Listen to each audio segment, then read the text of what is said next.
Hey guys, tonight we're descending into the quiet, shadowy world beneath the Western Front. A place where war isn't fought with charging cavalry or roaring artillery, but with picks, shovels, whispers, and occasionally very large explosions. Welcome to the muddy, cramped, and slightly surreal life of a World War I tunnel soldier. Picture this. It's 1915. You've been shipped off to France, somewhere near the Somme. You expected mud, maybe some trench stew, and the occasional dramatic telegram. What you didn't expect was to spend your nights crawling belly first into black holes in the earth, armed with little more than a candle stub and a trowel. Above you, the war rages machine guns, chattering like over-caffeinated typewriters, shells howling like banshees, and boots splashing through muck. But down here, under the surface, it's eerily silent. You can hear your own breath. You can hear someone's pencil scratching in a journal 2 meters away. And sometimes you can hear the enemy scraping through the soil toward you. So before you get comfortable, take a moment to like the video and subscribe, but only if you genuinely enjoy what I do here. And drop your location and local time in the comments. I love seeing where and when you're listening from. Now dim the lights, maybe turn on a fan for that soft background hum, and let's ease into tonight's journey together. Your boots sink into mud as you trudge across the open trench network. It's a maze of sandbags, duckboards, and curses muttered in various regional accents. But you're not staying here. Your new assignment, Tunnelling Company 179. You weren't exactly chosen for your mining expertise, though your great-uncle once owned a quarry, and apparently that was enough. You're met by a wiry corporal with a Welsh accent so thick it might as well be gravy. He's missing a tooth and seems unnervingly cheerful. "Welcome to the mole's mess," he says, patting the side of a dirt wall. "Keep your head down. Keep your candle lit." And if you hear humming, it's not the Germans, it's just Jenkins singing to the worms again. There's a low, timber-reinforced opening in the earth. It's barely shoulder wide. You duck inside. The tunnel breathes its cold breath on you, musty, earthy, tinged with coal smoke, and something sour you choose not to identify. Your back scrapes the ceiling. The walls are damp. Every 10 feet or so, there's a wooden brace holding back the crushing weight of the soil. You try not to think about whether they're up to the job. "Come on," your guide mutters. You'll get used to the smell. It's mostly men boots and betrayal. As you shuffle forward, you pass other sappers, they're called. Not glamorous, not even particularly visible. But their job is simple: dig under the enemy's trenches and either collapse them or blow them to kingdom come. You're not just a soldier now. You're a miner, an amateur geologist, and an unwilling spelunker. One of the men is snoring gently curled up beside a lantern that sputters like it's contemplating early retirement. Another is carefully marking measurements on the tunnel wall, using chalk and a steady hand. "Clay's decent here," he says to no one. "Better than the blue stuff we hit last week." Your first task is modest carry a stack of sandbags to the end of the gallery. Except the end keeps moving. They're digging faster than you thought possible, about a foot every hour, depending on what the soil throws at them. And it's not just British soldiers down here. The tunnelling companies are a mixed bag Welsh coal miners, Yorkshiremen, who've spent their lives underground, even a few New Zealanders, who volunteered for the adventure of a lifetime and got damp socks instead. Some are deaf, or nearly so, from years of blasting rock. Others are just 17 and look like they should be in school plays not handling explosives. One man is sharpening a bayonet, not because he expects to fight with it, but because it makes a decent trowel in a pinch. Another is carefully cleaning his geophone, a primitive listening device that helps detect enemy digging. It looks like 2 stethoscopes taped to a biscuit tin, and it's somehow the most high-tech thing you've seen all week. You crouch beside one of the engineers and watch him check for sounds from the German side. He listens, adjusts, then listens again. Finally, he turns to you and says, "They're either 3 meters away, or it's Jenkins's stomach growling again. Hard to say." Historians still argue whether these early detection techniques were effective or just elaborate guesses backed by bravado. But in a world where one wrong guess meant 50 feet of tunnel caving in on your head, most tunnellers put their faith in anything that made a sound. As you settle in, it becomes clear that the rhythm of life down here is entirely different. No sun, no sky, no sense of time. You dig, you haul, you wait. Meals are eaten cold, and quickly mostly bully beef, and tea that tastes like boiled boot. There's a strange peace to it, if you ignore the constant threat of death by suffocation collapse gas, or the dreaded blowback from your own explosives. And the rats, of course. Big ones, fat ones, some even say they salute. But there's camaraderie too. Someone's scratched a crude drawing of a cat on the wall. Another left a tin of jam labelled "For Jenkins." Do not eat. Seriously. Jenkins, you note, is whistling to himself as he digs. You sit back, your fingers aching, your clothes filthy, and your candle burning low. Somewhere above, a flare lights up the sky. But down here the war feels muffled, muted, suspended between earth and silence. And in this moment, strangely enough, you feel safer than you ever have on the surface. Section 2. The digging never really stops. Even when your body aches and your knuckles are raw, the earth insists on being moved. You quickly learn there's an art to it, a rhythm. Pick, scoop, drag, and all in absolute monk-like silence. One loud clink of metal on stone, and the enemy a few meters away might hear you, or worse, start digging toward you. This strange subterranean world isn't something generals dreamed up overnight. It came from desperation and experience. At the start of the war, the stalemate of trench warfare meant both sides began experimenting with how to gain the upper hand without climbing over the top and getting mowed down like daisies. And it was the British who realised they had a secret weapon: miners. Thousands of them. Men who'd spent their lives underground, who could tell you what kind of soil you were in just by licking their fingers. Okay, maybe not quite that dramatic, but close. So in early 1915, the British Army formed specialised units known as tunnelling companies. These weren't your typical infantry lads. Most were recruited from coal-rich regions of Britain, Yorkshire, Durham, Wales, Lancashire. If you could swing a pickaxe and didn't mind claustrophobia, congratulations, you were about to become a war hero no one would hear about for 100 years. Your company's commanding officer is a man with a moustache so vast it deserves its own pay grade. He used to manage a mine in Nottinghamshire, and he treats the war with the same calm procedural energy as an engineering project. Every morning he checks the timbers.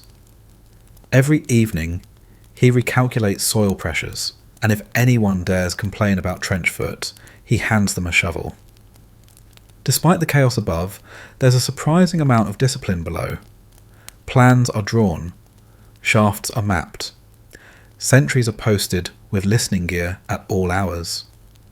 And then there's the ventilation and ongoing battle. You learn that simply breathing in the tunnel depletes oxygen faster than you'd think. Candles start to gutter. Matches refuse to strike. And that's when someone gets sent back to hand crank the ventilation fan, which squeals like a goat being tickled. It's not glamorous, but it works. Mostly. One of your tasks is to help prepare a new listening post. This involves crawling down a barely dug branch of the tunnel called a camouflage and lying flat in the mud while holding a geophone to the wall. Your instructions are clear if you hear the Germans digging tap once, if you hear them stopping tap twice. If you hear something that sounds like singing, well, Jenkins again. You press your cheek to the dirt. It's surprisingly warm soft. You close your eyes and focus. The earth hums faintly with distant rumbling. Is that movement, or just your heartbeat echoing in your ears? Historians still argue whether tunnellers could really differentiate between the sounds of enemy picks and natural shifting soil.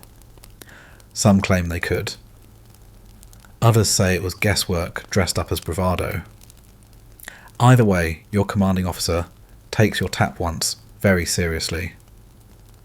By the end of the day, if you can call it a day, when you haven't seen sunlight in 3, we've extended the gallery another 10 feet. Not bad, given the conditions. The clay is moist, but not sticky, which means it holds its shape, doesn't collapse, and doesn't clog tools. A miner's dream, really. One of the Welsh sappers, Evans, you think is humming under his breath. It's a lilting tune, something you don't recognise. He claims it's an old coal miner's song, passed down from his great-granddad, who once dug slate in Snowdonia. Whether that's true or not, it's oddly calming. Your back cracks as you stretch. You lean against a timber support and take a bite of cold bread that's somehow both stale and soggy. That's when the corporal announces it's time for the paraffin hour, a short break where you heat a tin of tea over a stubby, flickering flame.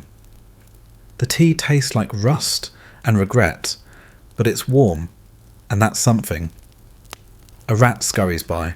Not unusual, but this one is dragging a sock. Third one this week, mutters Jenkins. Swear they're building a wardrobe. You try to laugh quietly, and it comes out more like a wheeze. Underground humour is weird that way. Everything's a little distorted. Conversations take on a dreamlike quality. You talk in whispers, yet everything feels loud. You miss the stars, but you don't miss the shell fire. Every so often, someone above sends down a rumour. The Germans are planning a push.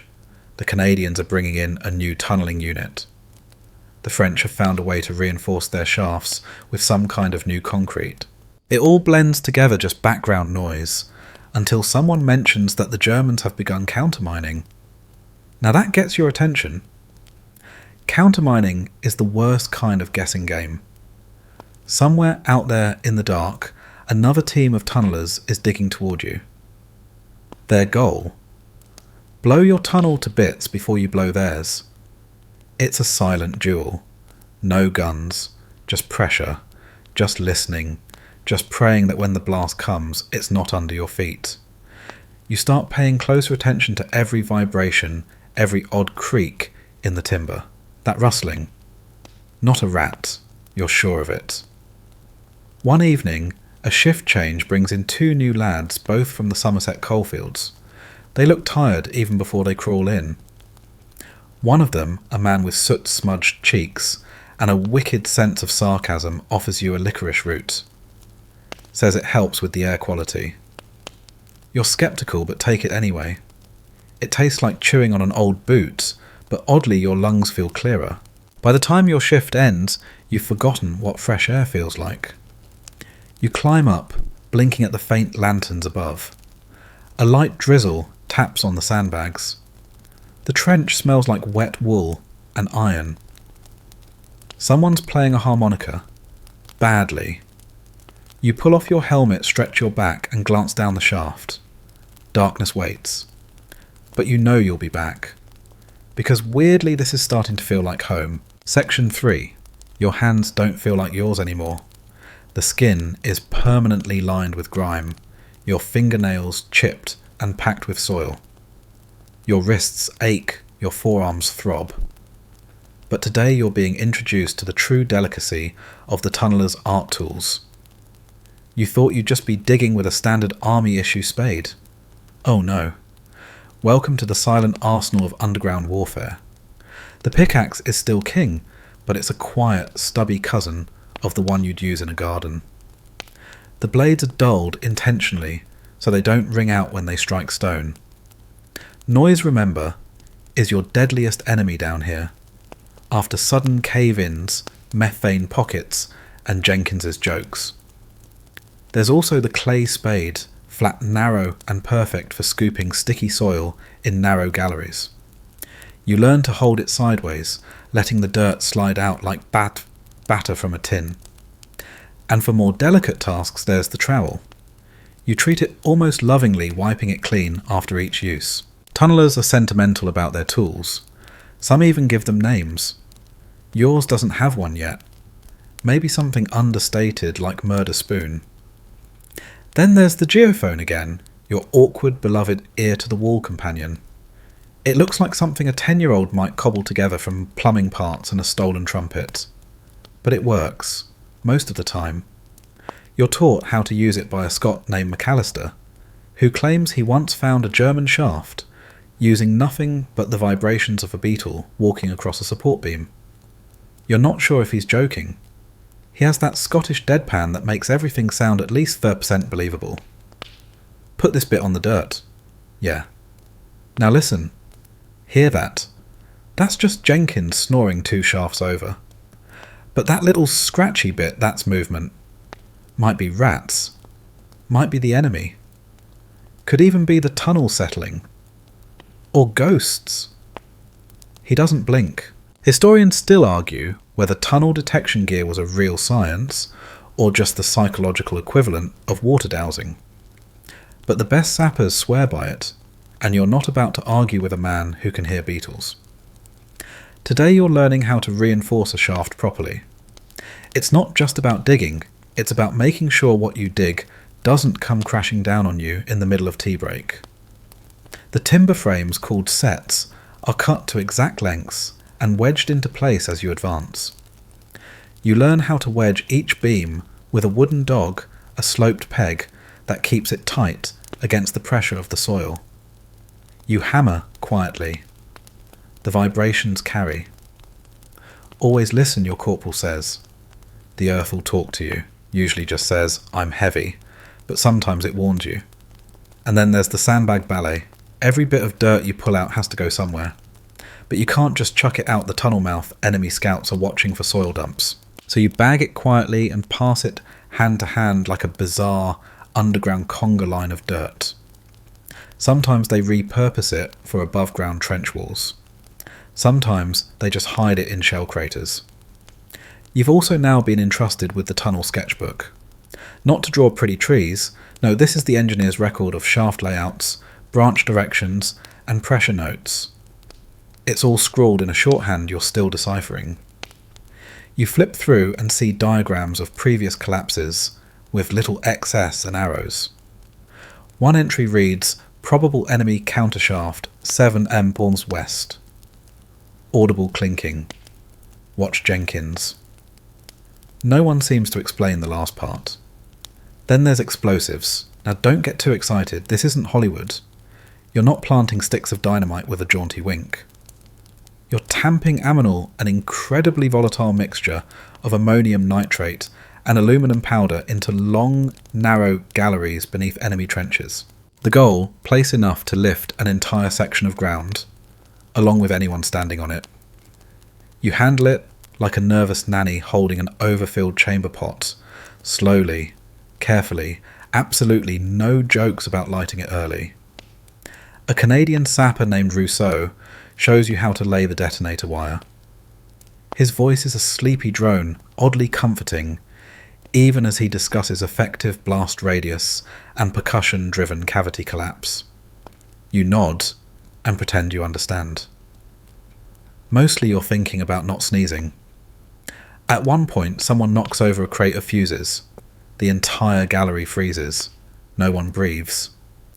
Then Jenkins, of course, lets out a loud, fake sneeze. Everyone curses in 5 dialects, but eventually someone laughs, and the moment passes. Your section's latest mine is almost ready. The chamber's been dug, the charges laid, and the wires run back to a junction box near the command post. All that's left is to wait for the signal. Could be today, could be next week, could be never. Meanwhile, life below continues. You make a pillow out of sandbags. You learn to read by candlelight with your knees up and your head resting on your arm. You master the fine art of tea making using a bent biscuit tin and a dangerously enthusiastic flame. You get a sense of which creaks mean harmless settling and which mean run now. Your muscles start adjusting, your mind too. The weight of the earth above you becomes familiar, comforting even. One night McAllister tells you about a shaft they abandoned last year. He says it's still down there, sealed off with the tools left exactly where the men dropped them. It's like a time capsule, he says, only dustier, and possibly haunted. Jenkins says he hears singing when he walks past it. You shake your head. Doesn't Jenkins hear singing everywhere? Yes, McAllister replies, dead serious. But usually it's him. And with that, he puts out his candle and dozes off, snoring lightly beneath 2 tons of French soil. You stare into the dark, your ears attuned to the quiet creaks and sighs of the tunnel. Somewhere something drips rhythmically. Somewhere else a rat skitters. You pull your coat tighter, rest your head on your pack, and think this has to be the strangest job in the entire war. Section 4. The tunnel is darker than dark. You thought you knew what night looked like. Then you came here. Down in the earth, with your single candle snuffed out to preserve air, you experience a blackness that's not just visual, it's physical. You feel it pressing against your eyelids, curling around your spine. You crawl forward, one elbow at a time, along a freshly dug gallery, barely high enough for a crouching dog. It's sticky under your knees, and the walls suck at your sleeves. You're on a quiet dig today. No scraping, no clinks. Just your breath and the slow, rhythmic press of your trowel against the soil. You're approaching the German lines. Probably, hopefully. There's no GPS down here, just chalk marks and a compass that gets jittery around too much metal. 2 meters to go, the corporal whispers. Maybe 3. Then we listen. You stop. Hold your breath. You press the side of your head to the cool earth. At first, nothing. Then a faint vibration. Could be picks. Could be someone shifting in their sleep. Or just your own heartbeat doing jumping jacks from nerves. Historians still argue whether tunnelling teams were truly able to outmaneuver each other, or if most mines exploded blindly, missing their mark by yards. But the men digging certainly believed every inch mattered. You do too. Jenkins is behind you holding the geophone, like a stethoscope for ghosts. Could be rats, he murmurs. Could be Fritz. Could be one of those musical worms McAllister's always on about. You smile despite yourself. Jenkins has a talent for ruining tension. It might be his only talent. You back up slowly, careful not to dislodge the timber braces. They groan slightly as you pass. The corporal marks the wall with chalk, a red arrow. Tomorrow, perhaps you'll blast. Back at the main chamber, candles flicker like fireflies trapped in jars. A small pot of something that wishes it was soup bubbles over a makeshift burner. It smells vaguely like onions and trench boots. Tonight's job, though, isn't digging. It's listening. You're on ears posted, at the deepest point alone with the geophone and a notepad. You'll be down there for 4 hours scribbling anything that might be footsteps, or scraping, or the ominous silence that sometimes means a mine is about to blow. You slide into position, wedging yourself into the listening post. The dirt here is cold and damp, but it hugs you like a weighted blanket. Kind of comforting if you ignore the sense that you're lying inside a closed drawer. Your ears strain. You hear nothing. Then faintly a trickle. Water. Somewhere to your left. And a tapping 5 quick beats. Jenkins again. No too far west. A different shaft. Time crawls. You begin to lose track. The dark plays tricks. Shapes form in your peripheral vision. Voices. Once you swear you hear music. A waltz. No. Just the thudding of your own blood. You shift position. The beam above you creaks like a bored librarian. You make a note on your pad. Creak at 0143. Possibly due to pressure from wet clay. You underline possibly twice. You remember a story McAllister told about a German tunnel that ran so close to theirs you could hear them breathing. One soldier claimed he heard someone praying in a language he didn't know.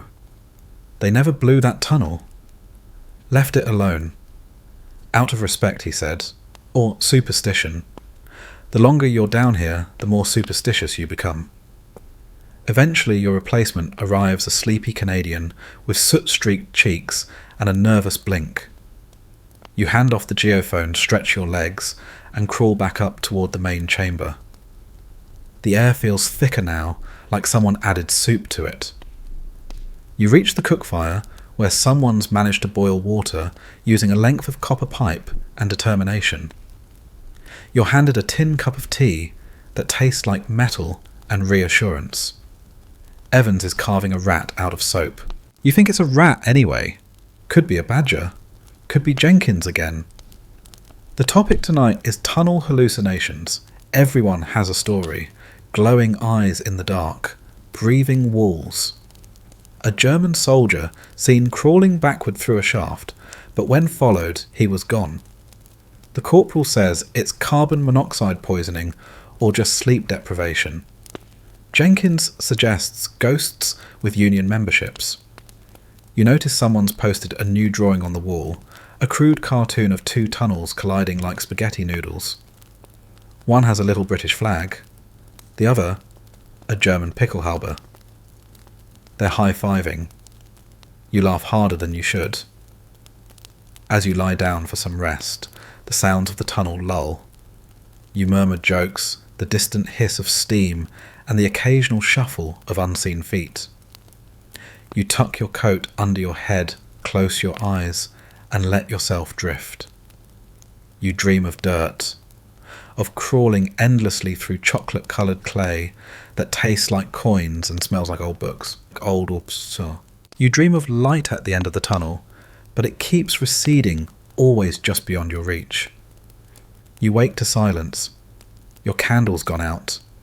No big event, no explosion, just a quiet moment in the dark, like the earth reminding you who's really in charge down here. You light the candle again, fingers fumbling slightly. Another day, another yard of soil. Section 5. You've heard the phrase, the enemy below before, but here it's not just dramatic flair, it's a daily reality. Today you're working in a narrow listening gallery, just metres from where German tunnellers are believed to be operating. The corporal shows you a scrap of paper with a charcoal sketch parallel lines, cross-hatching, and tiny dots that somehow represent them. No names, just marks in the dirt that might hold lives explosives, and worst of all ears just like yours listening back. Your breath slows. Every movement feels too loud. Even scratching your leg becomes an act of espionage. You're paired with Rousseau again, the quiet Canadian sapper, who always smells faintly of candle wax and tobacco. He's setting up the geophone while chewing licorice root, like it's a nervous habit, and it probably is. You ever hear a tunnel collapse? He asks softly. You shake your head. Hope you don't. It doesn't sound like anything else. It's not a crash. It's like... The earth sighs. Then it closes in like it's had enough. You nod like you understand, but in truth, the idea of the soil sighing sticks in your head. You imagine it now, the ground exhaling in irritation as you prod at it with picks and shovels.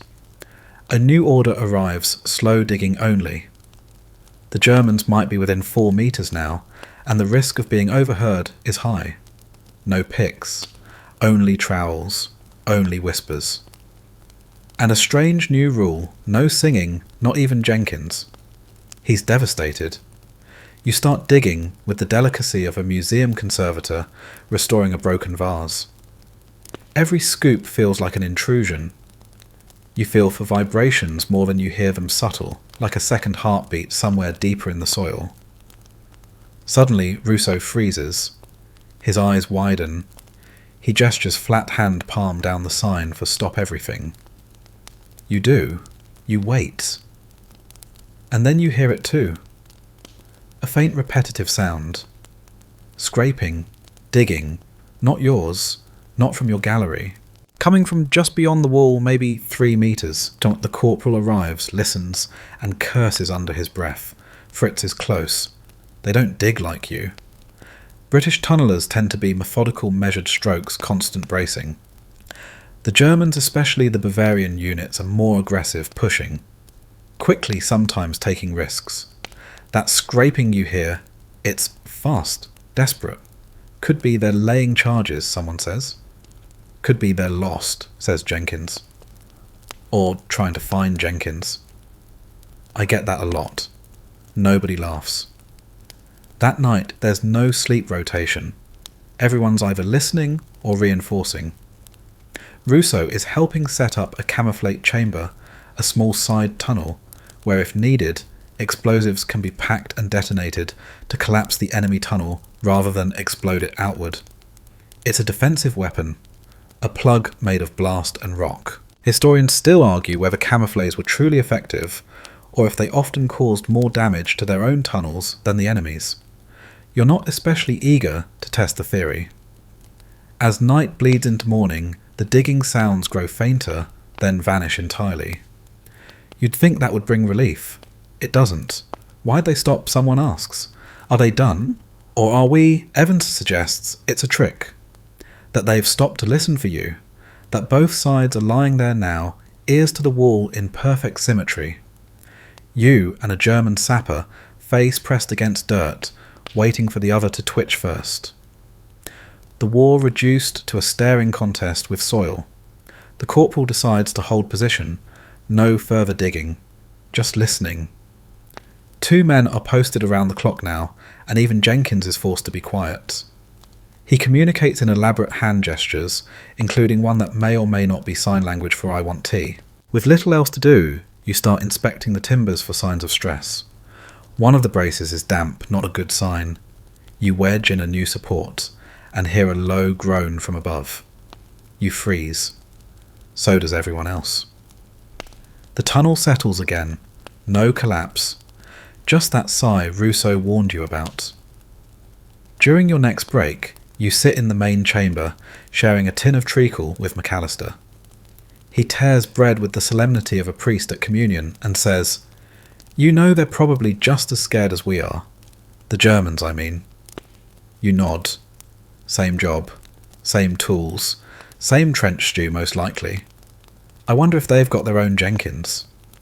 The idea of a German Jenkins, loud, cheerful, probably obsessed with sausages, is oddly comforting. Later that night, you return to the gallery. It's quiet again. The soil feels warmer than before. You wonder if it's just your imagination. You press the geophone to the dirt. Nothing. You listen harder. Still nothing. The candle beside you flickers, its flame licking the stone ceiling, casting dancing shadows that resemble people you haven't seen in months. You blink, then shake your head. Tunnel vision is real, and not just in the metaphorical sense. You scribble in the notebook, 2 hours. No activity. Possible shift in tunnel pressure. Behind you, Jenkins taps your boot. You jolt. He holds up a scrap of paper. A drawing of a worm wearing a pickle harbor, giving you a thumbs up. You roll your eyes, but for a moment the tension eases. And then you hear it again. Faint. Rhythmic. Not quite digging. Not quite walking. Rousseau leans in. That's different. It's as if something is rolling through the enemy shaft. A cart. A makeshift sledge. You don't know. But whatever it is, it's coming closer. The corporal calls for silence. No movement. The geophones are passed along like relics. Everyone listens. But the sound stops again. Just like that. The tunnel breathes once more heavy and low, and you return to your station with your thoughts spinning. They're there. So close you can feel their footsteps through your elbows. And they're probably thinking the same about you. Section 6. You're starting to understand that the war below is not measured in bullets or bodies, but in drips, groans and itches. And speaking of itches, let's talk about the delightful trio that keeps every tunneler company bugs, rats, and air that wants to kill you. You might have imagined that the dangers of tunnel life were all dramatic explosions, cave-ins, enemy soldiers bursting through the wall. But no, it's mostly things that nibble bite or silently rob you of oxygen. Let's begin with the rats. You've met them before, scuttling shadows in the corners, bold little things that eye your rations like they're owed a portion. But now you realise just how organised they are. They live in colonies down here. Generations of them. You swear some wear tiny boots and carry clipboards. They're not just gross. They're intelligent. You watch one drag a sock toward what must be its den, while another carefully gnaws open a can of meat like it's seen someone do it before. And while it's tempting to see them as pests, they serve a grim purpose too. When they suddenly flee an area, tunnellers pay attention. Rats don't stick around when a collapse or gas leak is coming. Evans tells you a story of a rat named Albert, who once predicted a cave-in 20 minutes before the tunnel gave way. They still toast him every Friday night. There's even a drawing of him on the wall, rat halo tiny pickaxe. And then there are the lice, ubiquitous, unforgiving. You try to ignore them, but you can feel them crawling at your collar in the seams of your trousers. The itch is constant maddening. Even scratching becomes a kind of background noise. You do it while you listen for enemy movement, while you sip tea, while you dream. You try washing, once. Someone sets up a tin tub near a warm shaft vent. You strip down, lower yourself in, and immediately regret everything. The water is just warm enough to feel like regret. But it's better than nothing. At least until you realise Jenkins used the same water for his socks. Now the air. You never thought you'd miss air. Good, fresh, honest-to-God air. Up above it's just there. Down here it's a fickle, wheezing companion. The candle test becomes second nature. Hold it low, watch the flame. If it flickers lazily, you're fine. If it struggles or turns blue, you have a problem. And if it goes out, well, you hold your breath and crawl for the exit, fast. Carbon monoxide is the real killer, odourless, silent, efficient. One moment you're joking with Rousseau about the relative merits of tea versus brandy. The next he's pale sweating, slurring his words. Air's bad, someone says. You prop Rousseau up, drag him down the shaft, while Jenkins fans the gallery with a shovel. Eventually Rousseau sits up, coughs, and mutters something about licorice root being right all along. They say peppermint helps too. McAllister carries a tin of mints from home and offers them like precious gems. You take one and almost weep with gratitude. For 30 seconds your lungs feel crisp, clean. Then it passes and you're back to breathing what might as well be soup. There's a new smell today, sharp, acrid, metallic. The corporal wrinkles his nose and checks the canary. Yes, the canary. As if you weren't already in a cartoonish parody of a mine, the engineers have brought down a small yellow bird in a cage. The poor creature chirps indignantly, blinking in the candlelight like it's questioning your life choices. But it's not there for companionship. It's a warning system. If the canary faints, you evacuate. If it dies, you run faster. It makes you wonder who came up with this system. Who thought, let's use a bird as an air quality monitor? Historians still argue over whether it was inspired by coal mine practice or sheer desperation. Either way, you start saying good morning to the canary. It feels polite. That evening, you wake from a nap with a pounding headache. Not from noise. There is no noise but from the pressure. The air's too thick, too stale. Jenkins cracks open the vent shaft and starts cranking the fan. It squeals like a pig with asthma, but within minutes you feel slightly less like you're drowning in warm wool. Your meal tonight is tinned stew, served in the same mug you use for tea. It all tastes the same now, salty metallic, a bit like damp string. But you eat with a kind of resigned pleasure. There's something comforting about knowing exactly what your next 300 meals will taste like. There's also something odd about how the bugs down here seem immune to everything. Fleas hop across your blanket like it's their job. You swat one, and another appears smugly occupying your sock. Jenkins claims to have named several. One Nigel has a limp and a tendency to bite twice in the same spot. But the worst truly are the centipedes. You see them rarely, but when you do they look prehistoric, long, quick, and filled with opinions.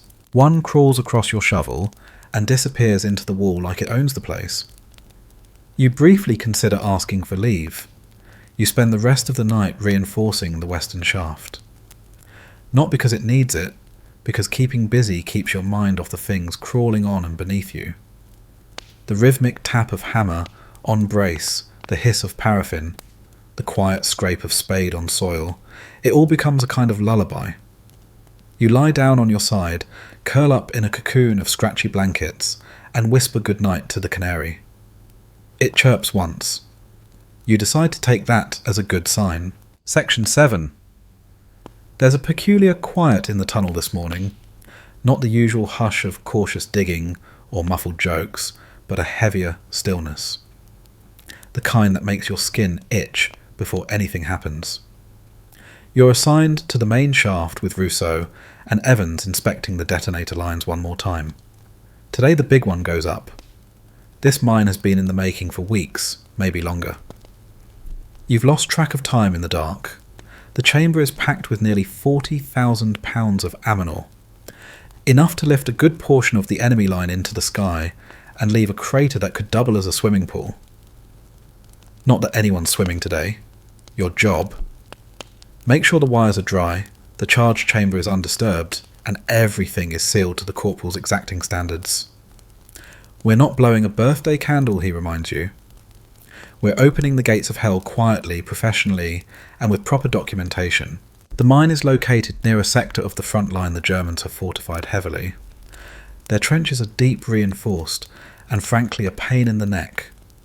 So this is the plan, boom first, charge second. The detonation should obliterate a key enemy strongpoint, allowing infantry to storm in over what used to be well-defended ground. But down here you don't think about tactics. You think about Fuse's moisture, and whether Jenkins remembered to keep the rats away from the wires. Yes, rats have chewed detonator wires before. No, it's not funny when it happens. The corporal goes over the firing plan one last time. There's a synchronized moment when multiple mines along the line will go off, ideally confusing the enemy and opening up several fronts. You know the name of yours, number 12A. Not poetic, but it gets the job done. Your fingertips brush the damp walls as you move toward the chamber. You feel the weight of what's about to happen. Not just literally, but the quiet tension in the air, like everyone's breathing slower. Evans remarks that the last big blast he witnessed made his ears ring for 3 days. I thought Jenkins was whispering sweet nothings, he adds. Turns out I'd gone temporarily deaf. At T-30 minutes, the men in the tunnel moved back to the safe distance point. A small wooden booth has been set up, really just a corner, with a blanket and a prayer. The firing team waits for the clock to tick. You sit beside Rousseau, who's absent-mindedly fiddling with his matchbook. You ever think about what it looks like up there when these go off, he asks. You nod. You've imagined it, sure. The ground rising like bread dough, the shockwave shaking helmets, loose soldiers blinking at empty craters where friends used to be. Historians still argue whether these giant mines were tactically worth it. Some claim they shocked the Germans and broke key lines. Others say the disruption was short-lived, and the explosions often gave away positions more than they helped. But right now, you're not arguing history. You're holding a cup of lukewarm tea and counting breaths. The corporal checks his pocket watch, then a single nod. Evans presses the plunger. There is no immediate sound, just the faint click of ignition. Then the earth jumps. There's no better way to describe it. You feel the world lift, not shake. a slow, booming roll that begins in your spine and ends behind your eyes. Dust cascades from the beams. The walls exhale. Everything stops. The air goes silent again. No cheering. No gloating. Just the eerie pause that comes after you've made the sky fall. The corporal scribbles in his notebook, utterly unfazed. Firing successful. Structural integrity mostly preserved. Jenkins, you're not allowed to cook for a week as punishment for nearly lighting the fuse with a cigarette yesterday. From deeper down the shaft, the shockwave finally arrives, a low rumble, like a giant clearing its throat. You hear distant shouting from the surface. Orders being barked. Boots moving. The infantry is going in, you're not. Your job is here. Once the all clear is given, a recon team is sent forward. You're part of it. You crawl through the reinforced tunnel, leading toward where the mine detonated. The walls are damp, some braces splintered, but it holds. Eventually you reach the far exit, formerly an enemy trench. Now a crater. The land has been rearranged. You blink into the daylight, adjusting slowly. The sun feels rude, bright, unapologetic. The crater is the size of a small village square. At its centre, twisted metal and fragments of earth glisten under the morning light. A helmet lies at the edge, empty. You climb to the lip and look across the field. The devastation is immense, yet oddly silent. Back underground, the tunnel is alive with chatter. Jenkins is describing the blast as a dragon sneezing sideways. Evans sketches the crater from memory. McAllister starts humming a low, wordless tune as he sharpens his trowel. The corporal posts a note at the gallery's end, 12A fired, stable, no entry without approval. You sit down on your crate and stare at the tea someone's poured for you. It's gone cold, but you sip anyway. Tastes the same. Earthy, metallic. You wonder if you'll ever be able to drink anything again without tasting soil. Above the battle continues. Below the candlelight flickers and the silence returns. No one speaks for a while. Then Jenkins says, "So when do we dig the next one?" Section 8. The tunnel still smells faintly of smoke. Not fire exactly. There was no burning, but the strange metallic bite of disrupted earth-powdered stone and explosive residue. The scent lingers long after the noise fades, like the ghost of the blast curling through the timbers. You taste it when you breathe. You wear it in your clothes. You dream in grey now.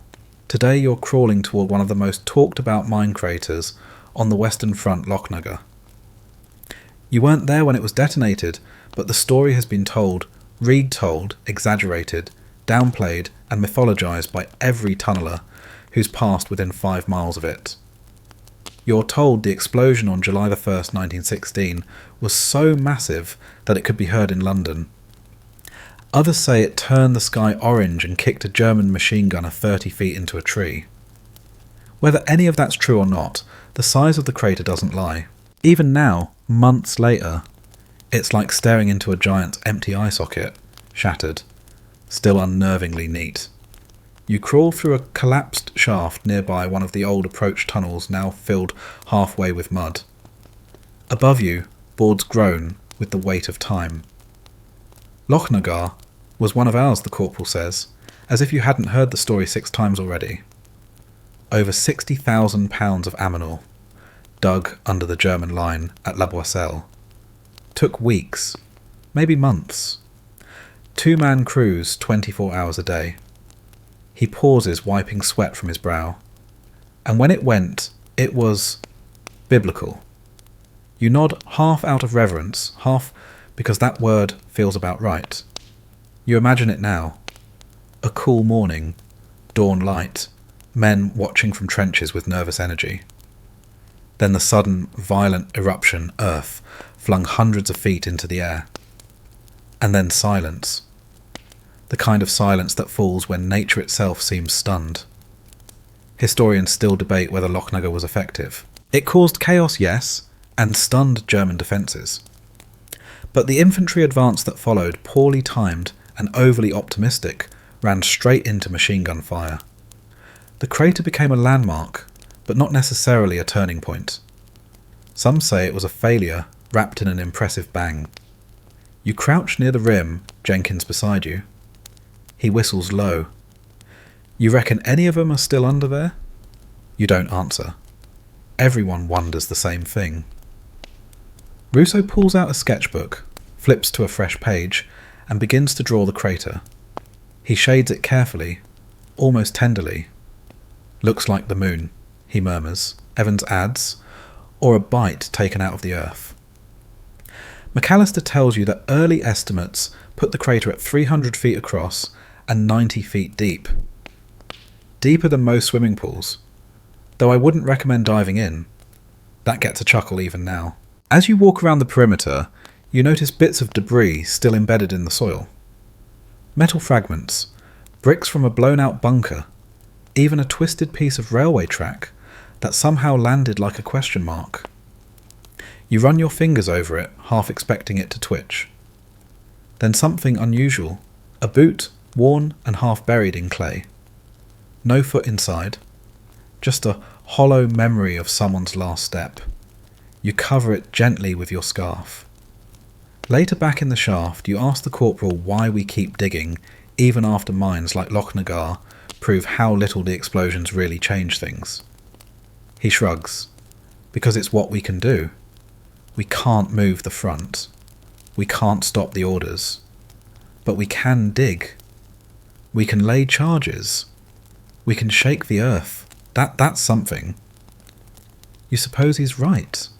In a war where men spend weeks trying to take a trench 10 feet away, maybe shaking the ground is the only way to feel progress. Tonight the tunnel is quieter than usual, almost reverent. No one sings.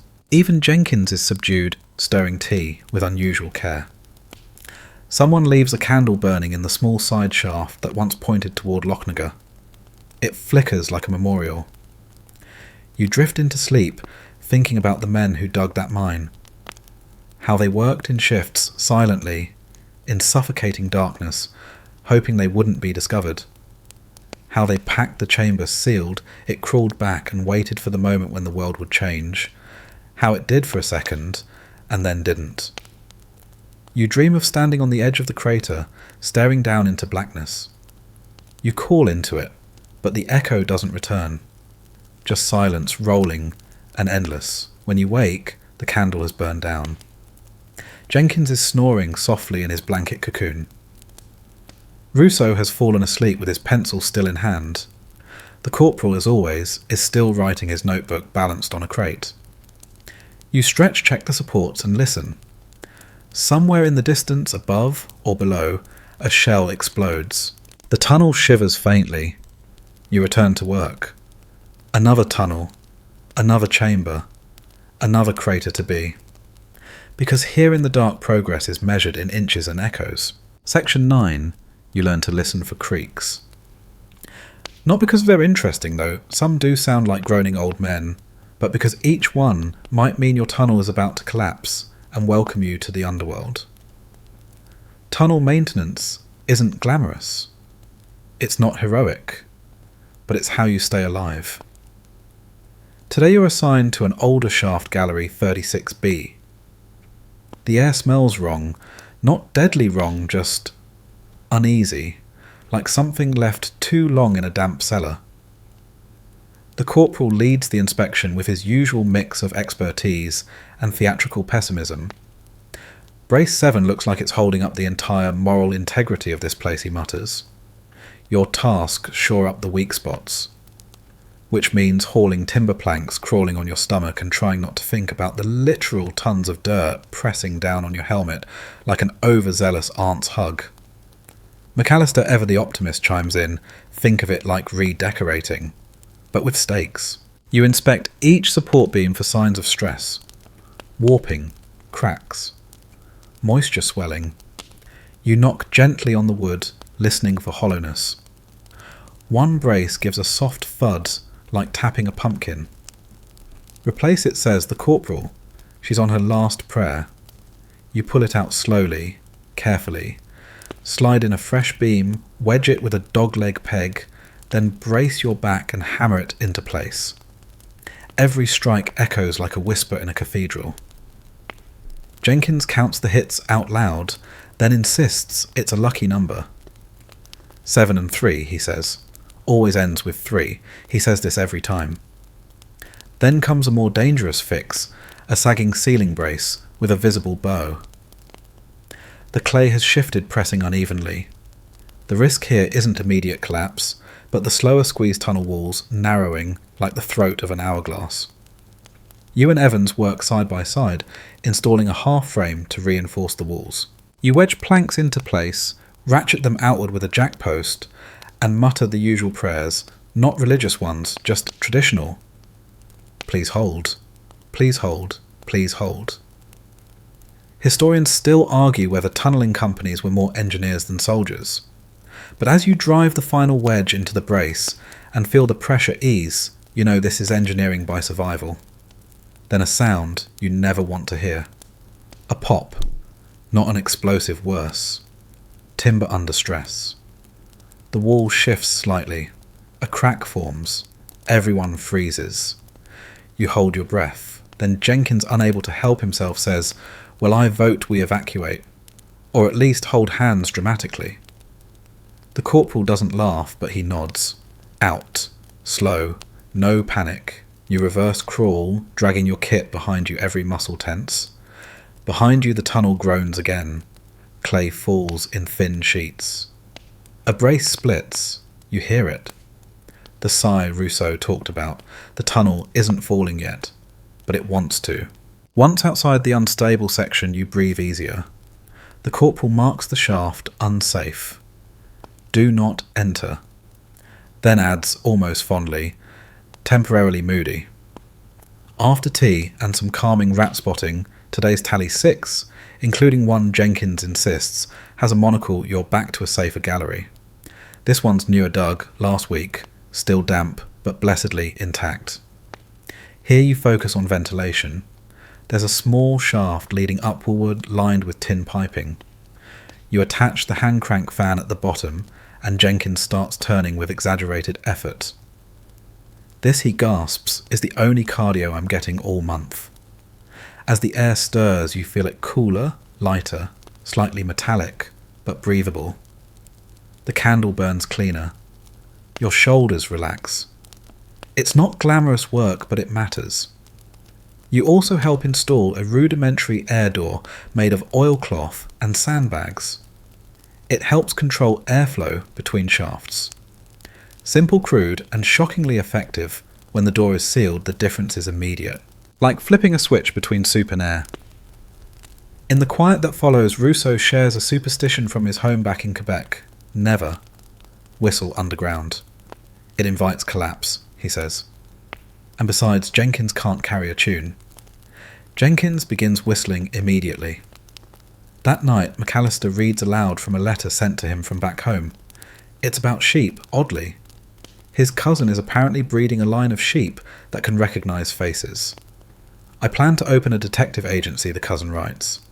Sheepish sleuths. It's the most absurd thing you've heard in weeks. You laugh until your ribs ache. The sound of it bounces off the tunnel walls like music. Laughter down here feels like rebellion. Against the dirt. Against the war. Against the absurdity of moles with moustaches and dynamite. You dream that night of braces cracking like toothpicks, of a tunnel collapsing, not with terror, but with a polite ahem and a request for privacy. You wake up with dirt on your cheek and Jenkins snoring in your ear. In the stillness, you lie back and listen. The tunnel breathes, but for now it holds. Now, it. Section 10. You've heard it said that shared hardship builds bonds. If that's true, then the friendships down here aren't just strong, they're pressure-forged diamonds buried in mud. There's something about working in perpetual darkness, shoulder to shoulder with a handful of men who all snore differently but dig exactly the same, that rewires your sense of trust. Tonight you're posted with Jenkins Rousseau and Evers for a 12-hour shift on quiet watch. No digging, no tunnelling, just listening, logging, and trying not to fall asleep into a tin of stew. The mood is lighter than it has any right to be. Jenkins has a new contraband, a bar of chocolate pilfered from a Canadian supply parcel. He shares it with grand ceremony, for services rendered, he says solemnly. And for anyone who's willing to admit that rat number 6 looks a bit like my cousin Gerald. Evans, chewing slowly, just nods. Same hairline. Even the corporal cracks a smile. Camaraderie down here isn't built on grand speeches. It's built on shared blankets, swapped stories, and mutual understanding that there's nowhere to run when things go wrong. Your mates are your exit plan, your sandbag haulers, your bad joke audience, and your emergency next of kin all rolled into one. McAllister has taken to keeping a tiny journal, not of the war itself, but of tunnel sayings. Things like always check the brace twice, or if the rats are scared you should be too. He reads a few aloud while stirring tea with a screwdriver. Rousseau, meanwhile, is sketching again. His page is covered in caricatures, you Jenkins, Evans, McAllister, even the corporal drawn with a moustache that somehow spans the page. It's silly, and yet weirdly comforting. Proof that you're still people down here, not just shovels with legs. A particularly loud creak in the shaft above causes everyone to fall silent. The corporal cocks his head, listens, then shrugs. Just the timbers settling. You all breathe again. Jenkins whispers, I'm settling too, but no one panics. And then out of nowhere, Evans starts humming. A low tune, something slow and oddly haunting. The kind of melody you'd expect to hear in a church, or while watching someone row away across a misty lake. You recognise it, an old folk song, though you can't remember the words. Rousseau joins in with a harmony, and soon even McAllister is humming. Jenkins tries to whistle along, but is immediately shushed. In that quiet moment, the tunnel feels different, not like a trap or a tomb, but a haven. The flame of the lamp casts long shadows on the walls, and the rhythm of your breath matches the music. You think about how strange it is, how a group of men from different places thrown together in the bowels of a war they didn't start, can still find moments like this. Still laugh. Still share stolen chocolate and songs. Historians often overlook this part. They focus on tactics, explosions, casualties. Not the human glue that kept the tunnels from turning into pits of despair. But it mattered. You can feel it. Later during a break, Jenkins tells a story about the time he mistook a German helmet for a chamber pot during a particularly frantic moment. In my defence, he says it was the right shape, and it was an emergency. No one's quite sure whether to laugh or cringe, so you do both. Evans shares a memory from home how his dad used to send letters with pressed flowers inside, so it smelled less like boots and boredom. He pulls out one now flattened, yellowed, but still holding a faint trace of something floral. You all pass it around like a sacred object. The corporal, surprisingly sentimental, after a mug of overly strong tea, offers a toast. To the living, he says, because the dead aren't digging anymore. You raise your enamel mugs, tap them gently, and sip the lukewarm concoction like it's fine wine. In the early hours of morning, as the shift winds down, you find yourself thinking about how absurdly grateful you are for these men. These snoring, scratching, joke-cracking, brace-checking, rat-naming lunatics. Because when things go wrong down here, and they will, it's not bravery or luck that saves you. It's the guy who knows your cough from Jenkins's. The guy who can read your silence and knows you've heard something suspicious. The guy who makes you laugh when the tunnel groans a little too loudly. You fall asleep to the sound of quiet breathing, distant creaks, and one last whispered joke from Jenkins that doesn't quite make sense. And you realise this isn't just survival. This is family. Section 11. You surface today, and it feels like stepping onto an alien planet. The light stings your eyes. The air is sharp, fresh too loud with bird calls and distant shell fire. Your boots feel heavy like they're resisting the sudden freedom, and your skin accustomed to the damp hug of clay and shadow doesn't quite know what to do with sunshine. You've been given 2 days of leave from tunnel duty. Not to go home, oh no, just a brief vacation up top, back among the trenches and the not quite so buried chaos. It's meant to be a reward, or a break, or a reminder that you're technically still a soldier in a war that's happening above your head. You're not sure it feels like a reward. The trenches are louder than you remember. Cramped, crowded, filled with men shouting passing orders, scraping burnt stew from the bottom of pans. The sky is grey. It always is. But there's something open and exposed about it that makes your shoulders itch. Evans greets you with a grin and a tin of jam. For your sins, he says. It tastes almost too sweet, like someone tried to bribe your taste buds. The latrine stinks. The noise is constant. But the worst part, the ground doesn't feel solid up here.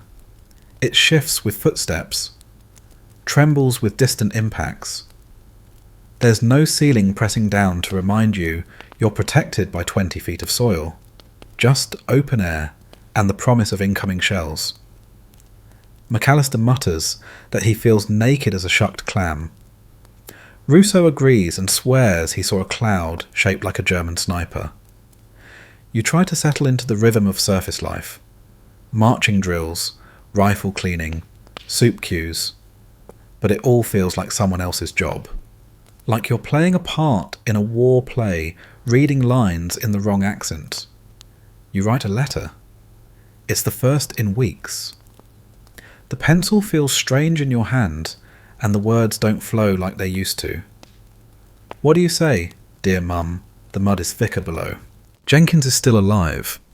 I think the canary likes me. You end up tearing it out and starting again. This time you include a small pressed clover you found near the entrance shaft. Maybe it'll still have its colour when it arrives.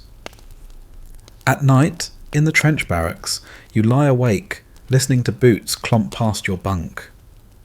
You miss the muted scuffle of tunnel steps, the low creak of timber, the quiet rattle of a teacup on a makeshift shelf. Up here, people talk too loudly. The silence is never total. Evans lends you a book, The Count of Monte Cristo, already missing the first 30 pages. You try to read it, but every time you hit a tense scene, your mind starts measuring soil pressures instead.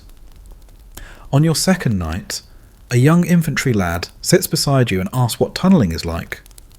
You think for a long moment. Quieter, you finally say. And somehow louder in all the ways that matter. He nods clearly, not understanding, but grateful you didn't tell him a horror story. And yet there are perks to being above.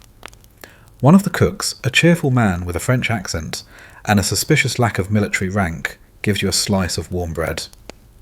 Real bread. Crusty soft, still steaming. You nearly cry. And there's mail. A package from home, socks mostly, a tin of boiled sweets, a card that says happy birthday even though your birthday was in March. You keep the card anyway. But by the end of your second day, something pulls at you. Not dread, exactly. Not obligation either. Just familiarity. You start checking your boots for mud again. You sniff the air and feel disappointed there is no paraffin. You miss Jenkins's singing. McAllister's pencil tapping the awkward way Russo clears his throat before making a joke. And when the call comes, Tunnel Team 179, back to post, you're relieved. Not excited. Not happy. Just relieved. You descend again into the shaft with your kit on your back. The candlelight greets you like an old friend. The narrow walls wrap around your shoulders with familiar pressure. The earth smells as it always does, warm, musty, vaguely, like potatoes and iron. Jenkins grins when he sees you. Told them you'd be back, he says. Nobody else knows how to fix the wobbly stove leg without burning the place down. You sit on your crate, pull off your boots and sigh as your feet sink into the dry straw someone laid out. Someone hands you a mug of tea. It tastes like everything and nothing all at once. "Welcome home," says Rousseau quietly, and it hits you. This place of sweat and silence, flickering candles and skittering rats, it is home. More than the trenches. Maybe even more than the places you left behind. Down here, under layers of war and worry, the ground might be unstable, but your footing feels strangely sure. Section 12. The tunnel smells different. You don't notice it at first, just a faint shift in the air, like someone lit a new candle or moved a crate of old boots. But as you crawl farther into the eastward gallery, it becomes clear this isn't your tunnel. You've entered a captured German shaft. It's not often you get to explore one of theirs. Usually, if you encounter an enemy tunnel, it ends in a blast or a sealed wall. But this one was abandoned hastily from the looks of it. The engineers found it during a routine dig 2 days ago and immediately brought in your team to investigate. Everything feels reversed. The supports are different, stronger in some places, overbuilt in others. Their timber is thicker, set at odd angles compared to the British frames you know by heart. There's a faint whiff of machine oil, not the paraffin you're used to. And the air cooler, somehow more metallic. You run your fingers along the wall, noting how smooth it is shaped with flat blade tools, not picks. "Efficient, those buggers," Jenkins mutters, peering into a side passage. "And weirdly neat. I'd trust them to build a piano. Wouldn't play it, but I'd trust them." There are remnants everywhere, coils of wire, cracked crates, an empty lantern. You find a spoon engraved with initials, its handle worn smooth by use. Rousseau pockets a small mirror left on a shelf. "They saw themselves here," he says softly, "just like we do." One passage ends in a collapsed chamber, scorched black at the edges. The corporal suspects it was their detonation site, maybe one that failed. The earth around it feels bruised, reluctant to settle. Historians still argue whether the Germans or the British had the more advanced tunnel designs. The British relied on civilian miners, the Germans on military engineers. This tunnel suggests the latter came prepared. Too prepared. You venture farther deeper, where the light barely reaches. A ladder leads upward toward what was likely a listening shaft. At the base is a small desk carved directly into the wall with a box of papers beside it, mostly damp, illegible. Rousseau finds a page that's still intact. It's a journal, or something like one. The writing is tight angular. The date reads August 17th, 1916. The rest is hard to decipher, but a few words stand out. Stiller, Geräusche, Graben, Angst, silence, sounds, trench, fear. Evans mutters, "Could have been written by any of us." You all fall quiet. The further you go, the stranger it feels, like stepping into someone else's memories, their fears, their routines. Someone boiled water here. Someone shaved, maybe wrote home. Someone played cards and grumbled about rations. You reach a narrow shaft with makeshift bunks built into the walls, crudely nailed planks still bearing indentations from sleeping forms. A crushed cigarette end rests beside one long, extinguished but unmistakably human. There's something intimate about the scene. This was no temporary tunnel. It was lived in, manned, maybe even loved in its way. Jenkins finds a harmonica wedged into a timber brace.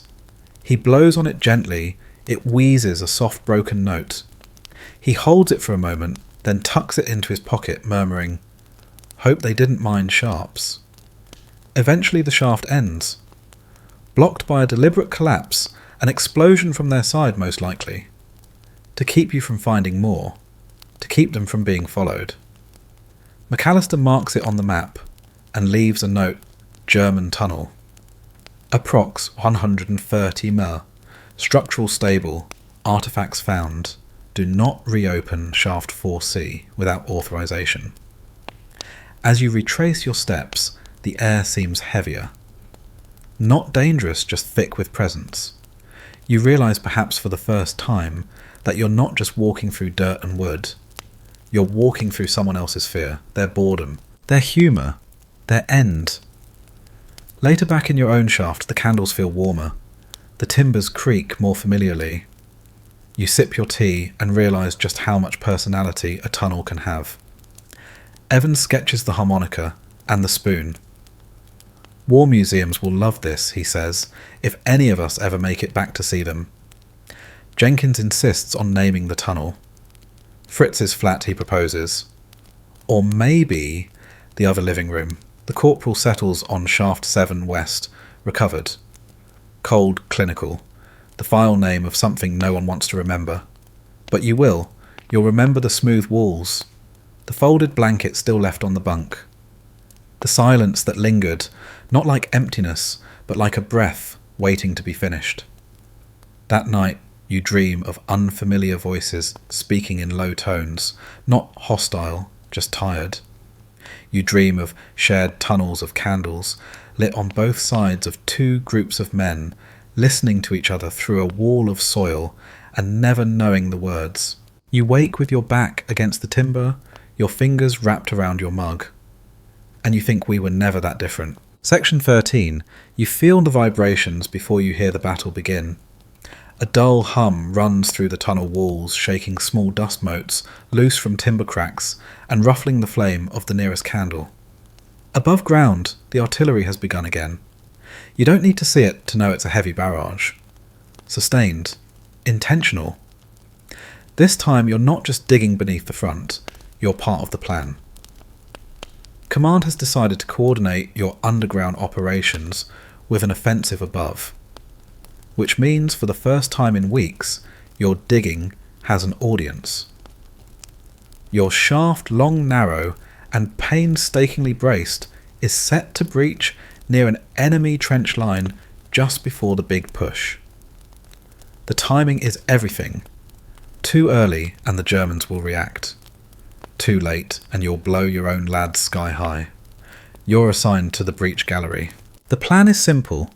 Dig as close as possible, set the charges, and if the conditions allow, create a sally port, a tunnel exit that opens right behind the enemy front, allowing British troops to pour out like angry moles with rifles. But simple plans tend to have complex consequences. First, the soil gets tougher, chalky, dry.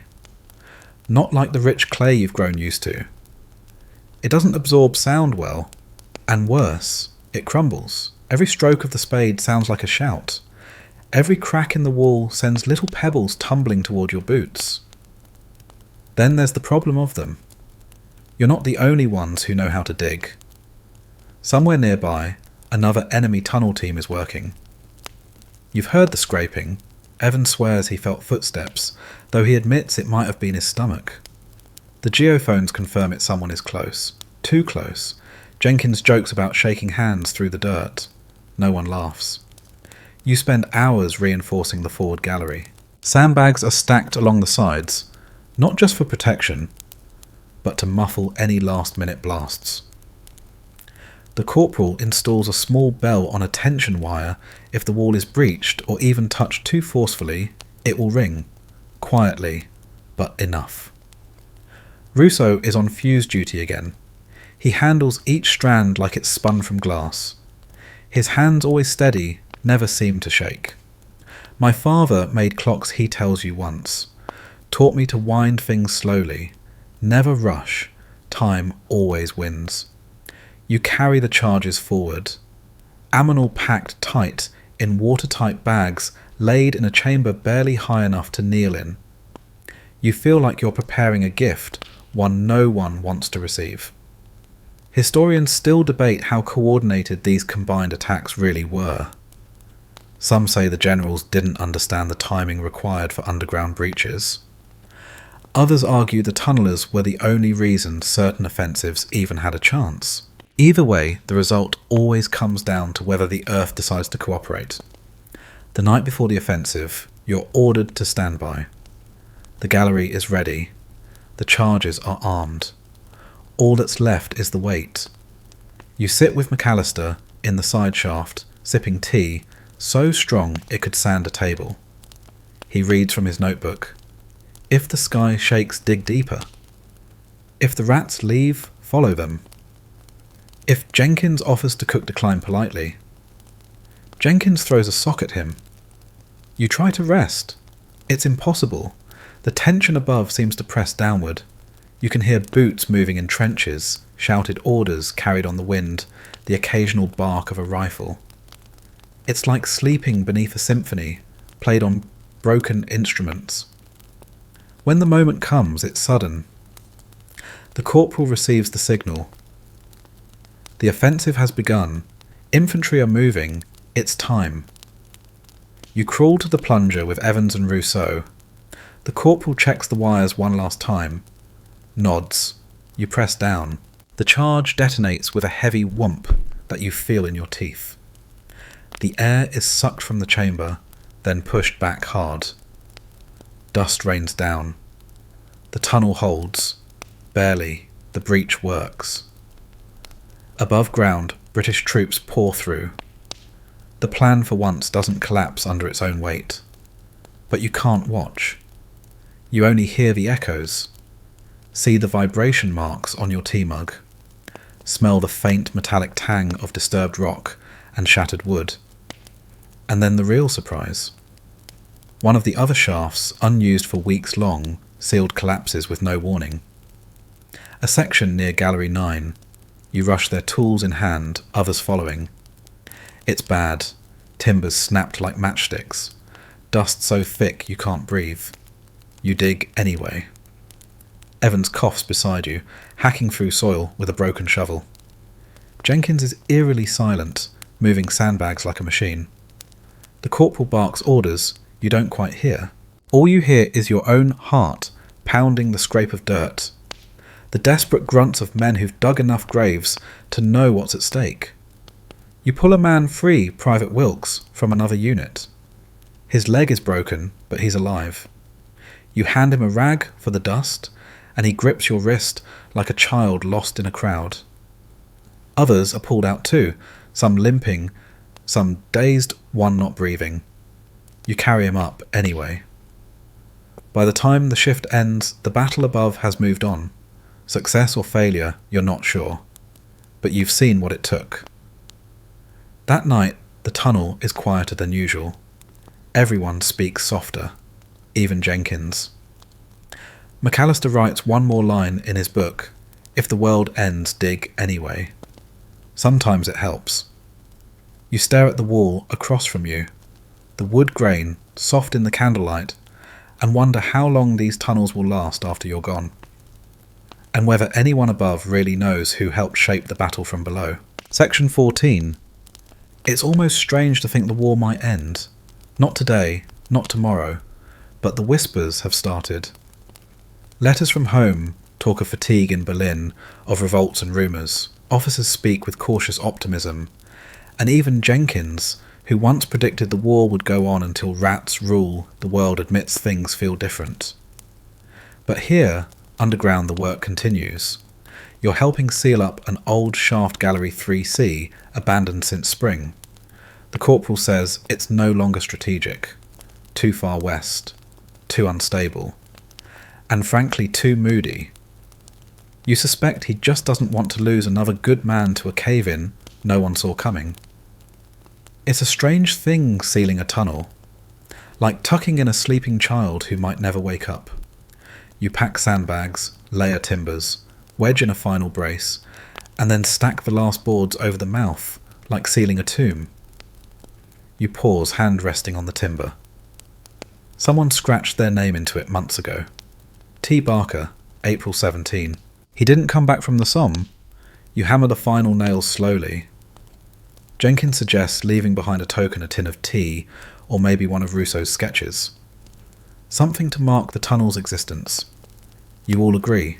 Rousseau draws a tiny scene, 5 figures, with picks and shovels silhouetted against timber braces. He folds it, gently, slips it into a biscuit tin, and wedges it behind the wall. A time capsule buried beneath the weight of a war no one will remember correctly. Historians still debate what these men left behind.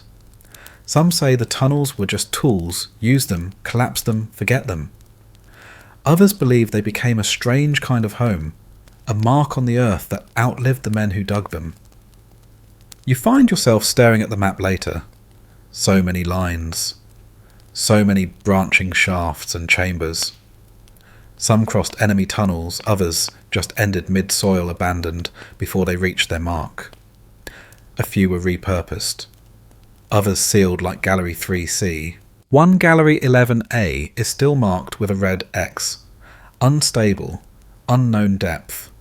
No one has gone near it in months. Of course, Jenkins suggests a farewell visit. He claims the ghost of Private Wilkes once waved to him from inside. You go anyway. The tunnel is colder than the rest. The walls moist, the supports bowed just enough to make you uncomfortable. You walk slowly, careful not to disturb the earth too much.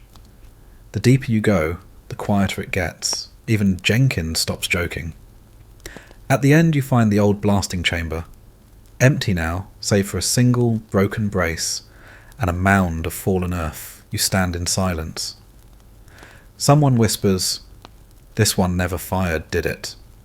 "No," the corporal says. "Didn't need to." By the time we were ready, the enemy had pulled back. You imagine the men who dug this day's maybe weeks of crawling, hauling, hammering. All for a mine that was never used. Not wasted, just unnecessary in the end. You leave a candle behind, not for light, just because it feels wrong to walk away in darkness. Back at the main shaft, word arrives. The Americans are pushing hard. The Germans are losing ground. An armistice is possible. Maybe even likely. But nothing's certain. And the tunnel doesn't know how to stop. You continue routine maintenance, checking braces, clearing water from the sump reinforcing side shafts. It feels like tidying a home before moving out, making peace with the soil. McAllister reads aloud from a new letter. His sister is getting married. The family cow has finally given birth. It's a girl, he says, as if this news somehow balances the universe. Rousseau paints by candlelight, now using a tiny brush made from a rat tail and boot polish. His latest piece is the inside of your sleeping shaft timbers shadows the curve of the wall. It's beautiful, quiet, real. Jenkins surprises you all by writing a poem. It rhymes badly and contains at least 2 puns about trench stew, but it ends with the line, "If we survive, let's all meet for tea somewhere with sky and fewer rats." Evans asks, "Do you think we'll miss this?" It's a ridiculous question, but no one answers right away. Then McAllister says, "We'll miss the parts that weren't terrible," and pretend the rest were character building. Even the corporal agrees. You help finish a new ventilation shaft, fully aware it may never be used. The engineers have designed it to last just in case. The war might end, yes, but until it does, the tunnels have to be ready, because the men above the generals and planners still rely on you, still believe in the strength of the earth beneath their boots. And down here, it's business as usual. You share a tin of rice pudding with Rousseau. You fall asleep to Jenkins humming a lullaby made up on the spot. You wake to candlelight, check the map, and return to the tunnel that still calls you forward. Even as peace approaches, the earth has one more breath to give. Section 15. The orders come not with a bang, but with a folded note and a very tired-looking officer. "Stand down," it reads. "Cease tunnelling operations. Armistice expected within the week. No fanfare, no trumpets, just silence deeper than any you've known." You read the words 3 times, letting them sink in like rain through dry clay.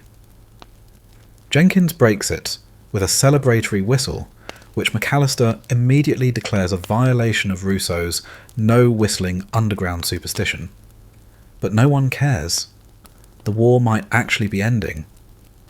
You're ordered to finish documenting your shaft. Inventory tools. Mark tunnel endpoints. Create logs of all explosives. even the ones that never went off. The corporal walks with you through every gallery, noting pressure shifts, bracing conditions, soil type.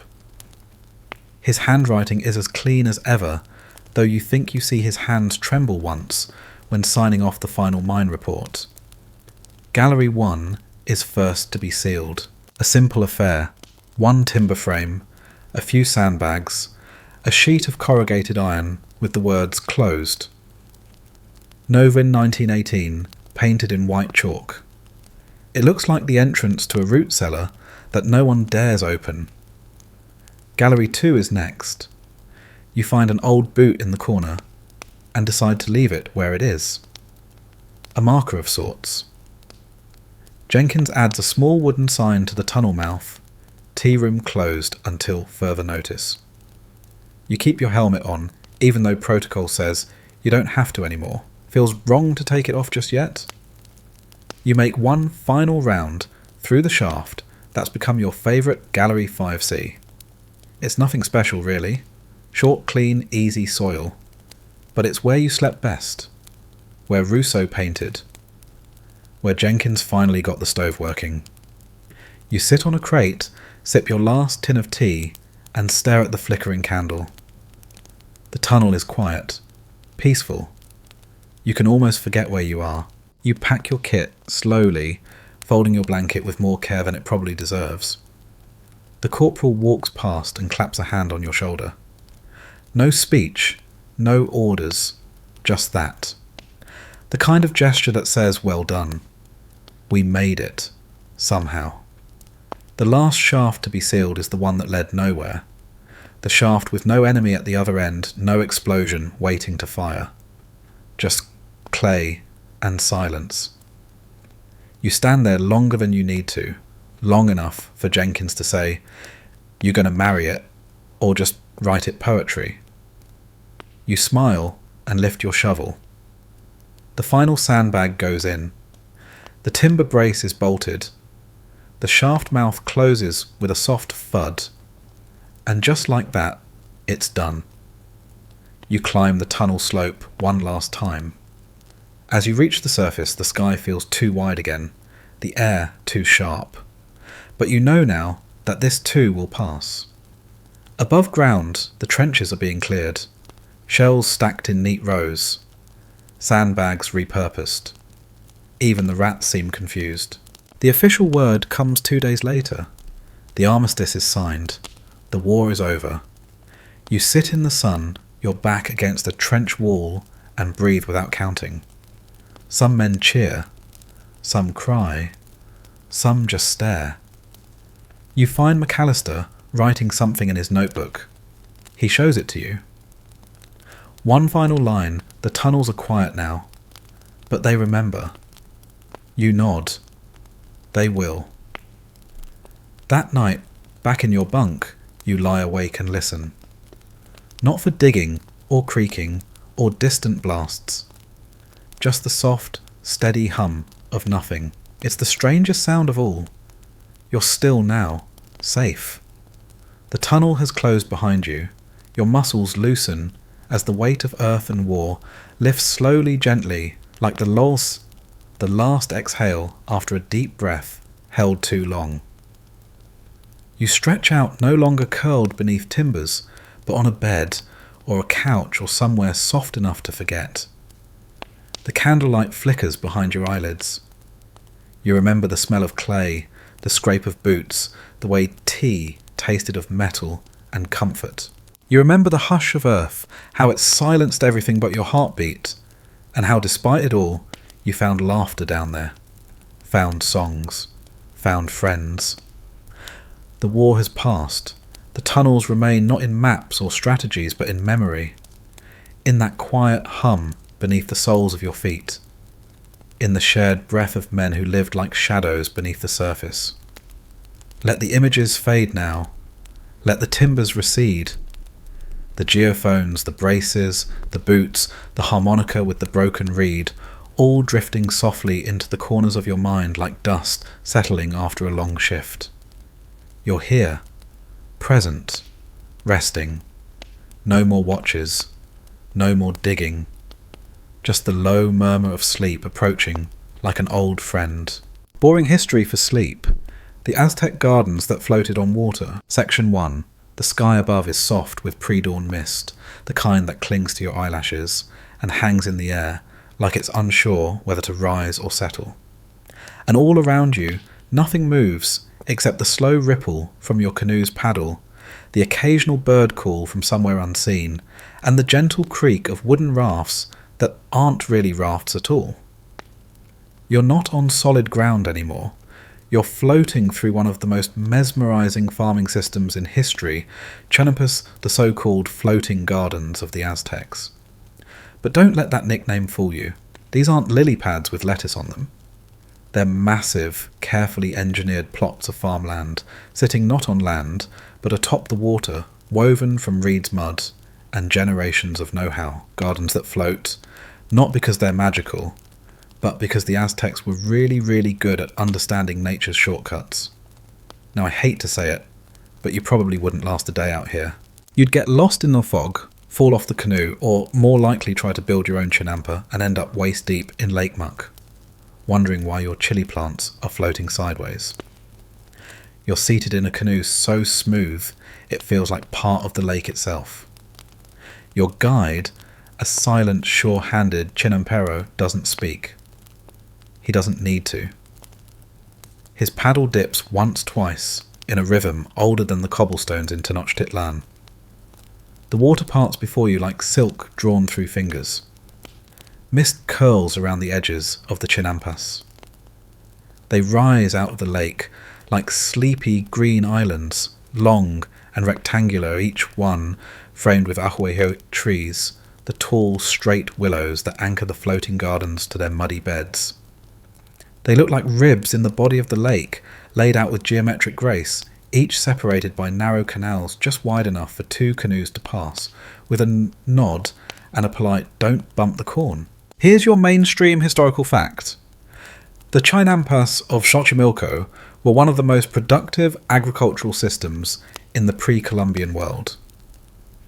They could yield up to 7 harvests per year, thanks to the fertile lakebed soil and constant access to water. These floating fields fed not only local farmers, but the great city of Tenochtitlan itself. Hundreds of thousands of mouths relying on a garden that never truly touched the ground. You pass one of the smaller plots, where 2 gardeners barefoot, sun-wrinkled, quiet, as owls tend to rows of amaranth and beans. The plants seem to grow faster here, as if encouraged by the water's gentle rocking. One of the gardeners lifts his head and gives you a slight nod. His hands are coated in dark, sticky mud, the good kind. The kind with secrets. And now, your quirky tidbits. According to some old Nahua stories, certain chinampastas were believed to have a mood. Some produced sweeter crops, others attracted bees, and a few were avoided entirely because the frogs there talked too much. Whether you believe the frogs or not, many farmers swore certain rafts were more cooperative than others. Nature, after all, had opinions. The sun is climbing now, lazily. Its light filters through the mist, turning the water to bronze. Your canoe bumps gently against the side of a chinampa. The gardener reaches down and pats the edge like he's greeting a familiar dog. He pulls a handful of lake sediment, thick, black alive with nutrients, and rubs it between his fingers. He smiles. No words, just a quiet yes to the earth. Historians still argue whether the Chinampa system was born purely out of necessity or as a deliberate act of ecological engineering genius. Some say it was just a clever way to expand farmland in a swamp. Others believe it was part of a larger philosophical approach to harmony with nature, a kind of proto-permaculture, where humans didn't dominate the environment but partnered with it. You lean back, let the boat rock. All around you reeds whisper in a language you almost remember. It smells of wet earth and tomato leaves, of wood smoke from a cook fire on the far bank, of life not explosive but slow and sure. You glide past a chinampique blooming with flowers, cempasúchil, dahlias, lilies. A few hummingbirds zip by in a blur of wings.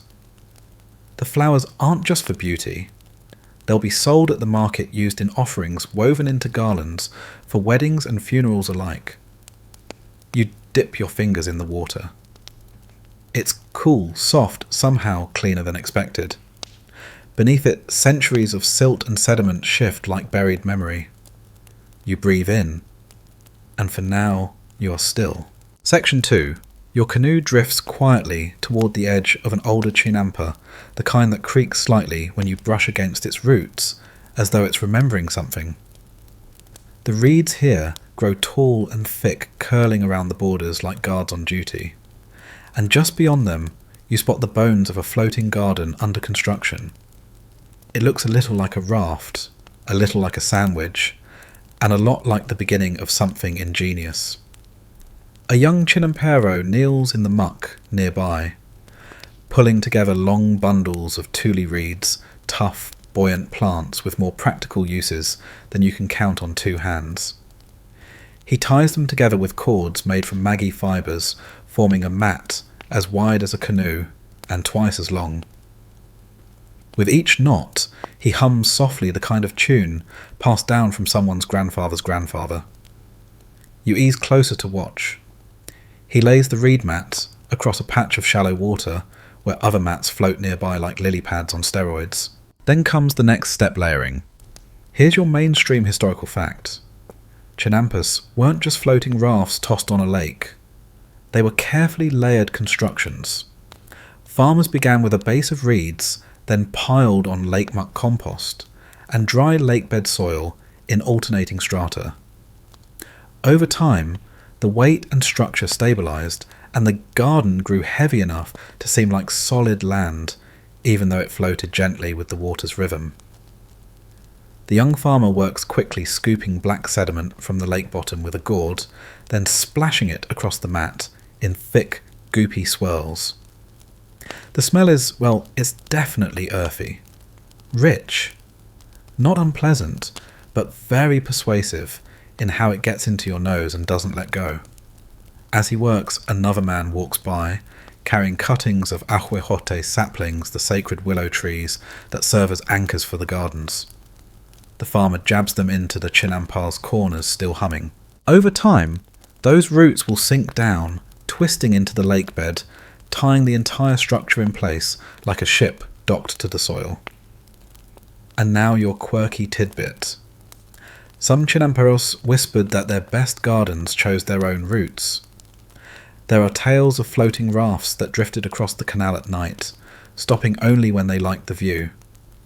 If the willows took root there, the farmer stayed. If not, he moved on. Superstition. Sure. But even today you'll meet someone in Xochimilco who insists a chinampa moved once on its own. You shift in your canoe and gaze at the young garden forming in front of you. It's messy, wobbly, half mud, half reed, and 100% potential. The farmer pauses, then reaches into a bag and pulls out a small clay figure, roughly carved no bigger than your thumb. He presses it gently into the mud. You recognise it, a tiny effigy of Tlaloc, the rain god, mouth, wide eyes bulging. Not for show, for luck, for rain, for just the right kind of storm. Historians still argue whether these constructions were primarily utilitarian or whether they always carried some sacred weight. Was it just smart farming, or was every chinampa a little altar to balance between land and water, life and death order, and wildness? You like to think it was both. Your canoe glides around the new chinampa as the farmer begins to plant. Corn first, always corn. Then come squash beans and herbs. Each seed placed gently as if it might bruise. There's no rushing here, no tractors, no buzzing irrigation pumps. Just hand, soil, sun, and silence. You watch him tuck in the last seed and smooth the earth like a blanket. This raft will take root, will become its own little island. In time, No one will remember it ever floated. But you'll know. You drift past older chinampas, now lush and established with rows of maize, tall enough to block the view. The water between them is thick with duckweed and lily pads. Occasionally a frog croaks, then stops, as if it's remembered it was trying to be peaceful. Your canoe catches against a soft clump of reeds. You rest your paddle. Let the moment hold. All around you, floating fields breathe and bloom. There is no rush here. No clock but the sun. No deadline but the seasons. Just water-soil patience, and a few brave farmers who dared to garden on a lake. Section 3. You trail your fingers in the water as your canoe moves on slow and curving deeper into the maze of chinampas. The sun's higher now, more gold than orange, and it catches the glint of dragonflies darting between reeds. Their wings shimmer like stained glass. A soft breeze stirs the surface of the lake, sending ripples skating beneath the floating gardens. You're headed toward a plot that looks especially lush. Not just green, but alive an overgrown blanket of colour and movement. You pull up beside it and watch as a man kneels arm deep in the soil, pulling out a thick scoop of what looks like pure black pudding. He grins and holds it up like a prize. This, he says, without needing words, is the secret. The good stuff, the reason the chinampas work.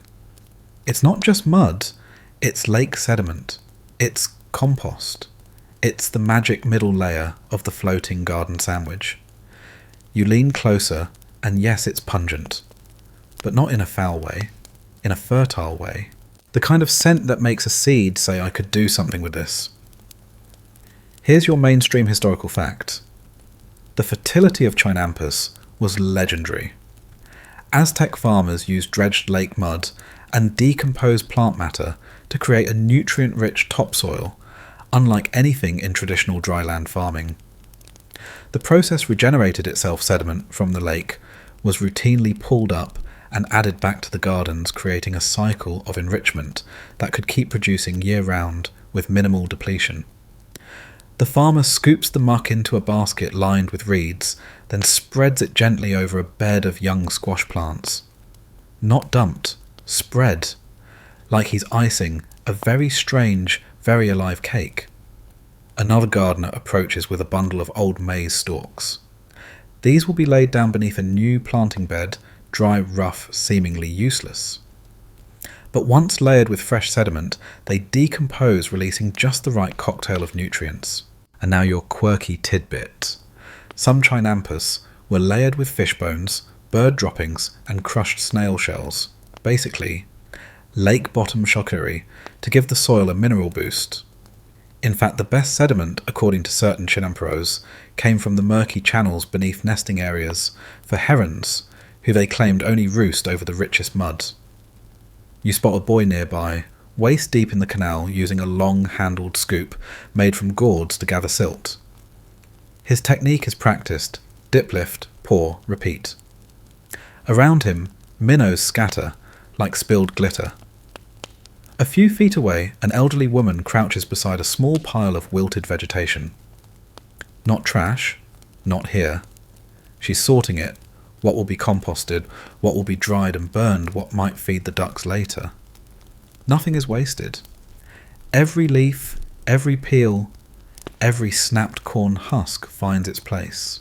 Historians still argue whether the Chinampa system was developed all at once, or evolved slowly from earlier, more basic methods of wetland gardening. Was there a eureka moment? A farmer who first said, let's build a raft and grow beans on it? Or was it centuries of adaptation, one reed mat at a time, responding to floods, population pressure, and changing lake levels?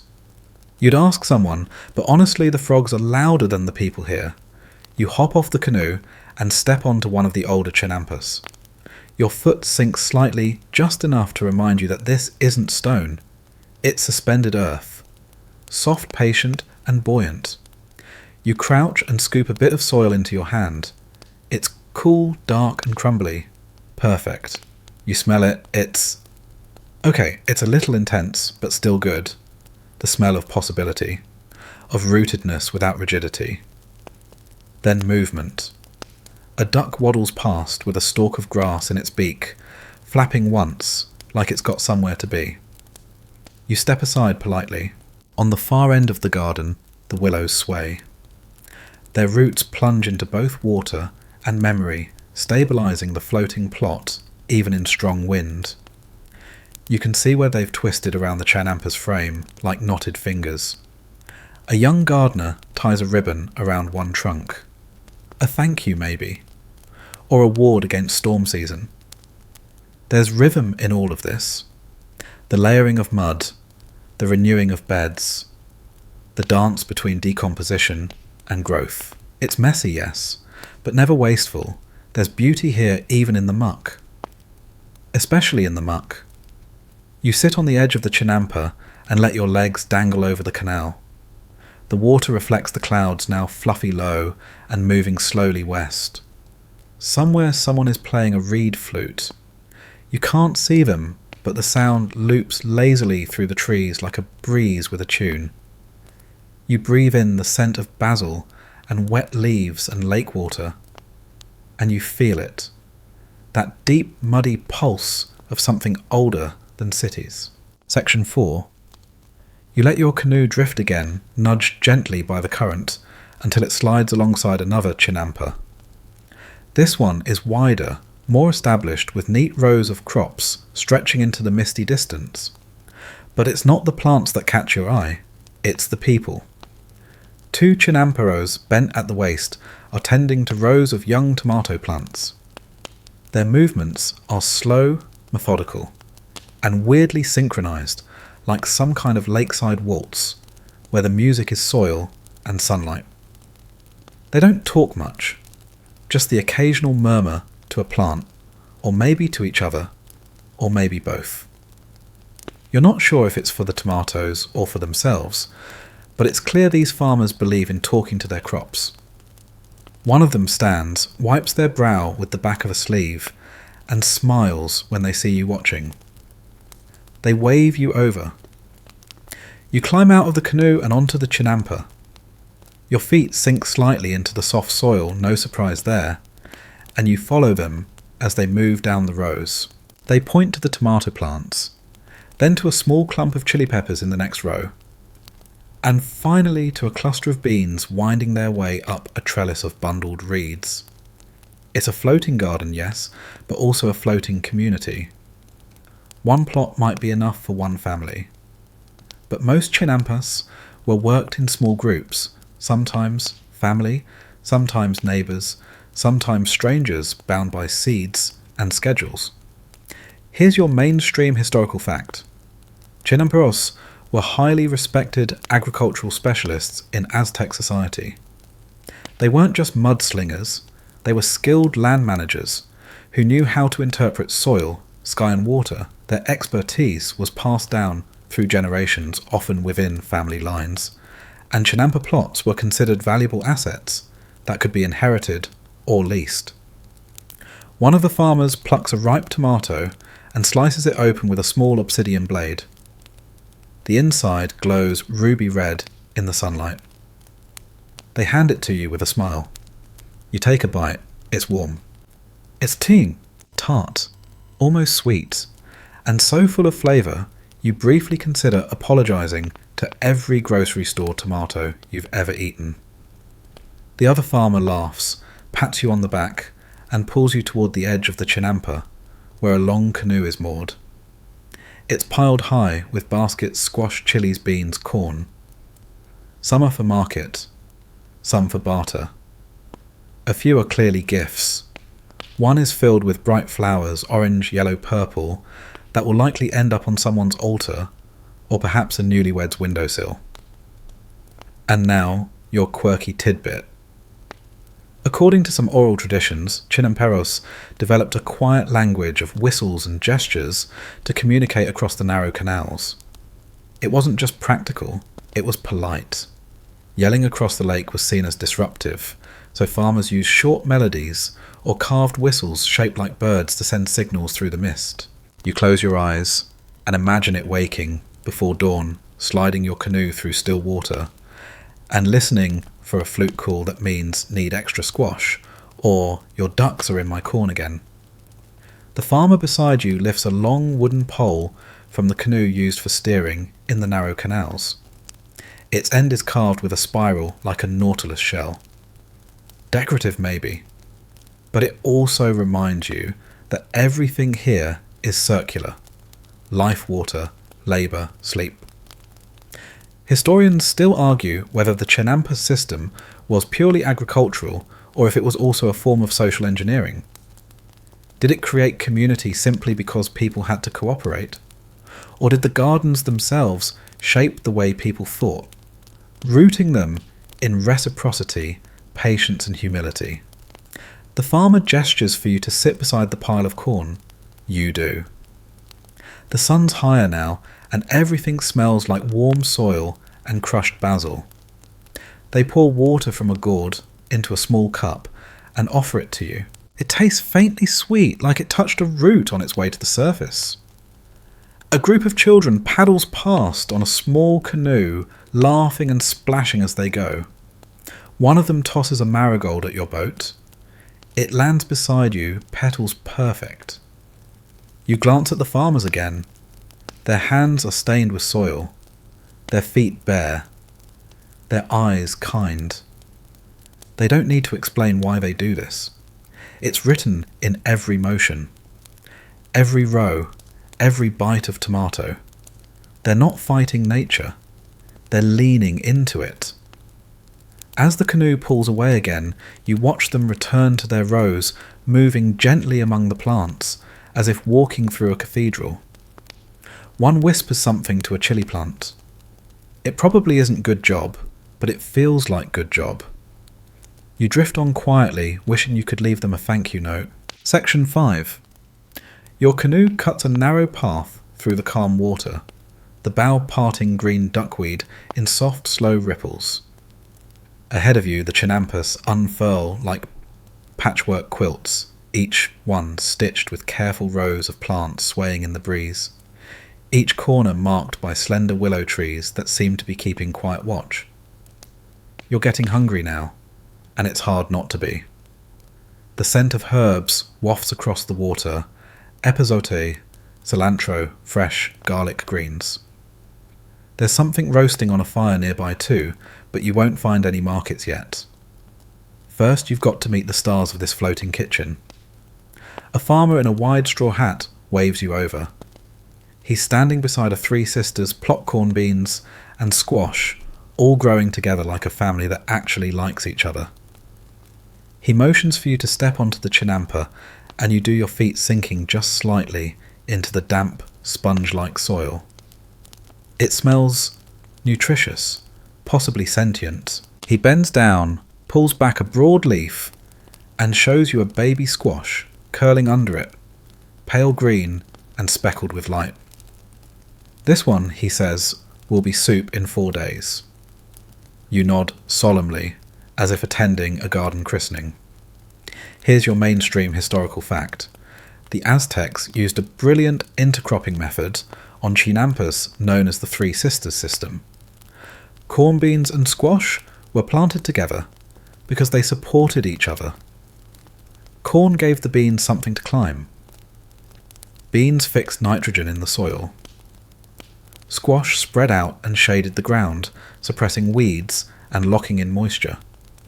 The result: maximum yield, minimal pest problems, and no need for synthetic fertilizers. The farmer pulls up a chili plant next one of the spicier varieties, the kind that looks innocent but delivers a delayed uppercut to the tongue. He offers you one. You consider it, then very respectfully decline. A second plot is planted with tomatillo, a fruit you recognise by the little papery husks that hang around each green globe, like it's wearing a ruffled cape. A few plants nearby have huaozontle, an ancient grain that's kind of like if quinoa and broccoli had a rebellious child.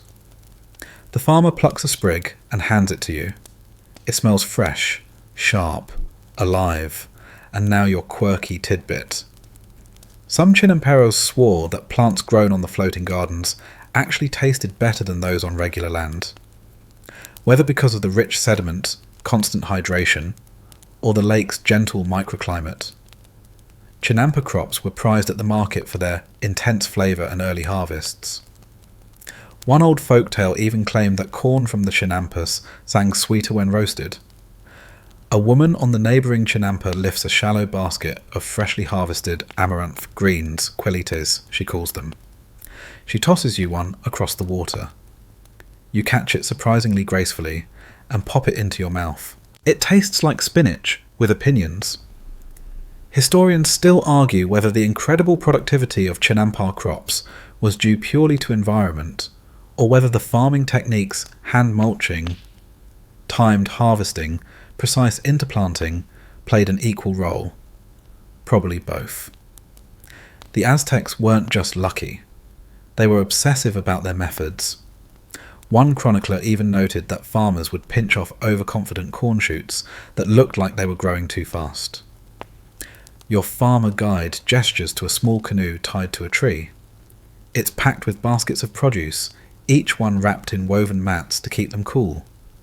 You see rows of tomatoes, chilies, little finger-sized squash, a pile of red achiote seeds, and bundles of epazote.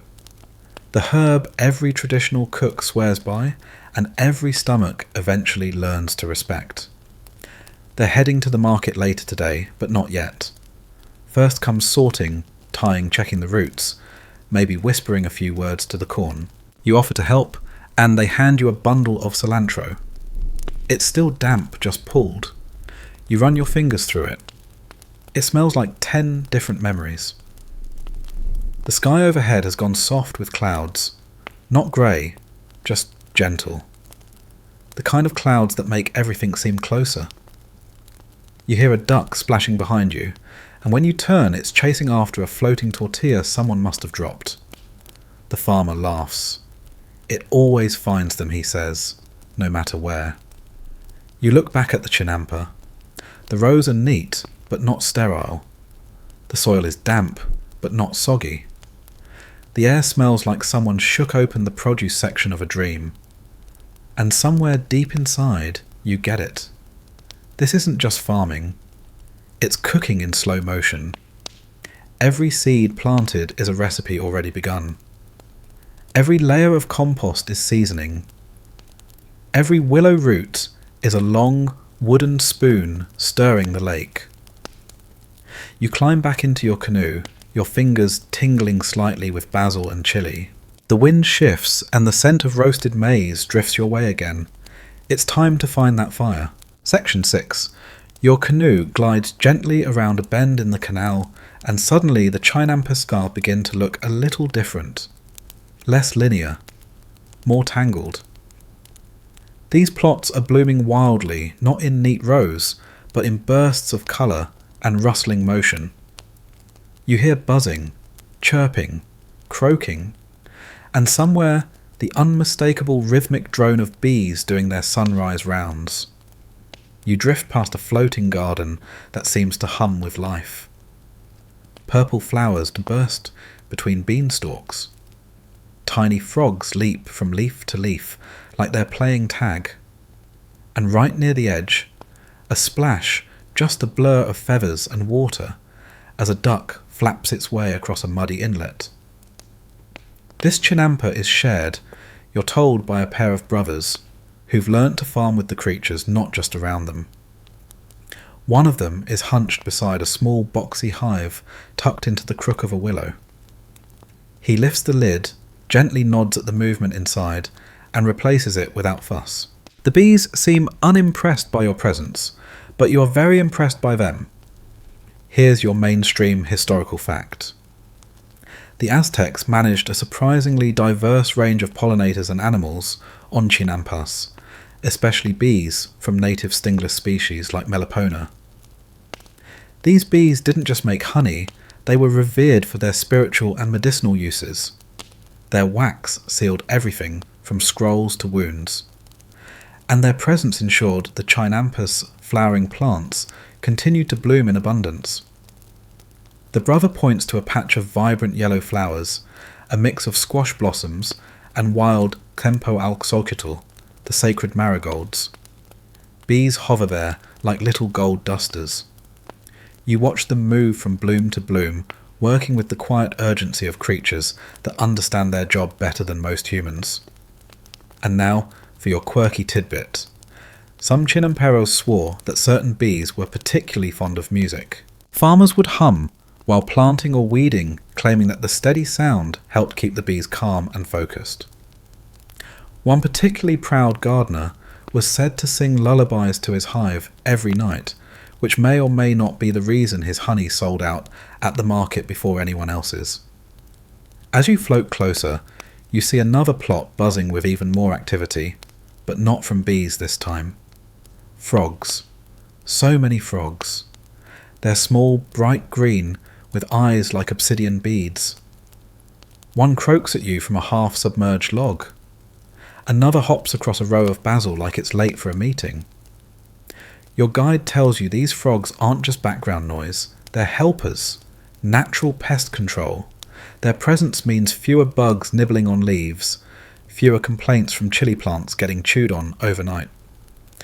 A heron swoops low overhead, startling a pair of ducks. The air ripples with its passing. You look up, and for a moment you could swear you see it wink. Not far off, a chinampa is ringed with flowers, dahlias, lilies, and bright orange blooms you can't name, but immediately want to press into a book. These are bee favourites, but also people favourites. Planted here, not just for pollination, but for market bouquets, feast day garlands, and the occasional love charm. A young girl is tending this one. She wears a crown of flowers that looks like she leaned into the soil, and the soil responded with jewellery. She waves when she sees you, then returns to brushing dirt from her lilies, with the tenderness of someone caring for sleepy animals. Historians still argue whether the presence of animals on Chinampasas was planned or accidental. Were frogs and birds drawn in naturally, or were they subtly encouraged, coaxed with habitat and food? Some evidence suggests farmers planted extra flower beds just to keep pollinators happy. A sort of early ecological gardening, long before it became trendy. You pull your canoe over beside a floating patch of reeds. A few dragonflies hover close wings beating so fast they hum like tiny engines. A red-winged blackbird lands on a branch just above your head and lets out a single musical call. You nod at it. It nods back. You pretend that means something. On the water's surface you see patterns, tiny movements. Minnows darting. Ripples from a hidden turtle. The reflection of a cloud curling in the breeze. Everywhere you look, something small is doing something big. The bees, the frogs, the birds, the unseen worms wriggling through soil, the roots stretching downward, reaching for something in the lake's dark heart. The farmer hands you a small scoop of honey on a flat leaf. You taste it. It's earthy and floral and impossibly complex, like if sunlight had a recipe. You smile. The farmer smiles back. No words, just bees between you. And then the canoe pushes off again. Behind you the lily pads close in. A frog croaks. A duck giggles. The bees continue their work, indifferent to your drifting goodbye. But you feel it, that this garden, and everything in it, will keep humming long after you've gone. Section 7. The day is warming now, though the breeze off the lake still keeps everything feeling light and just a little sleepy. You squint toward the sky, no harsh noon sun, yet just the slow build-up of gold behind drifting clouds. Your canoe slips along another canal, this one narrower, its edges overgrown with reeds and moss. The Chinampas are quieter here, more serene, almost ceremonial. A farmer stands on the shore, wiping her hands on a woven cloth. She looks up, then nods toward the sky. Time to plant, she says softly. The herons are flying east. You glance up. She's right. A V-shaped formation of long-legged herons glides overhead, their calls echoing like lazy trumpets. You hadn't noticed it before, But these signs, the birds, the wind, the thickness of the dew on the leaves are the calendar here, and everyone reads it. Here's your mainstream historical fact. The Aztecs followed an agricultural calendar that blended astronomy, seasonal weather patterns, and ecological cues. While they tracked solar cycles with impressive precision, Chinamperos often used more localized signs like bird migration, water temperature, and flowering cycles to time planting harvest and fertilization. Their work was guided not just by the heavens, but by the subtle shifts of their lake world. The farmer gestures for you to come closer. She walks to the edge of her chinampa, bends down, and dips her hand into the canal.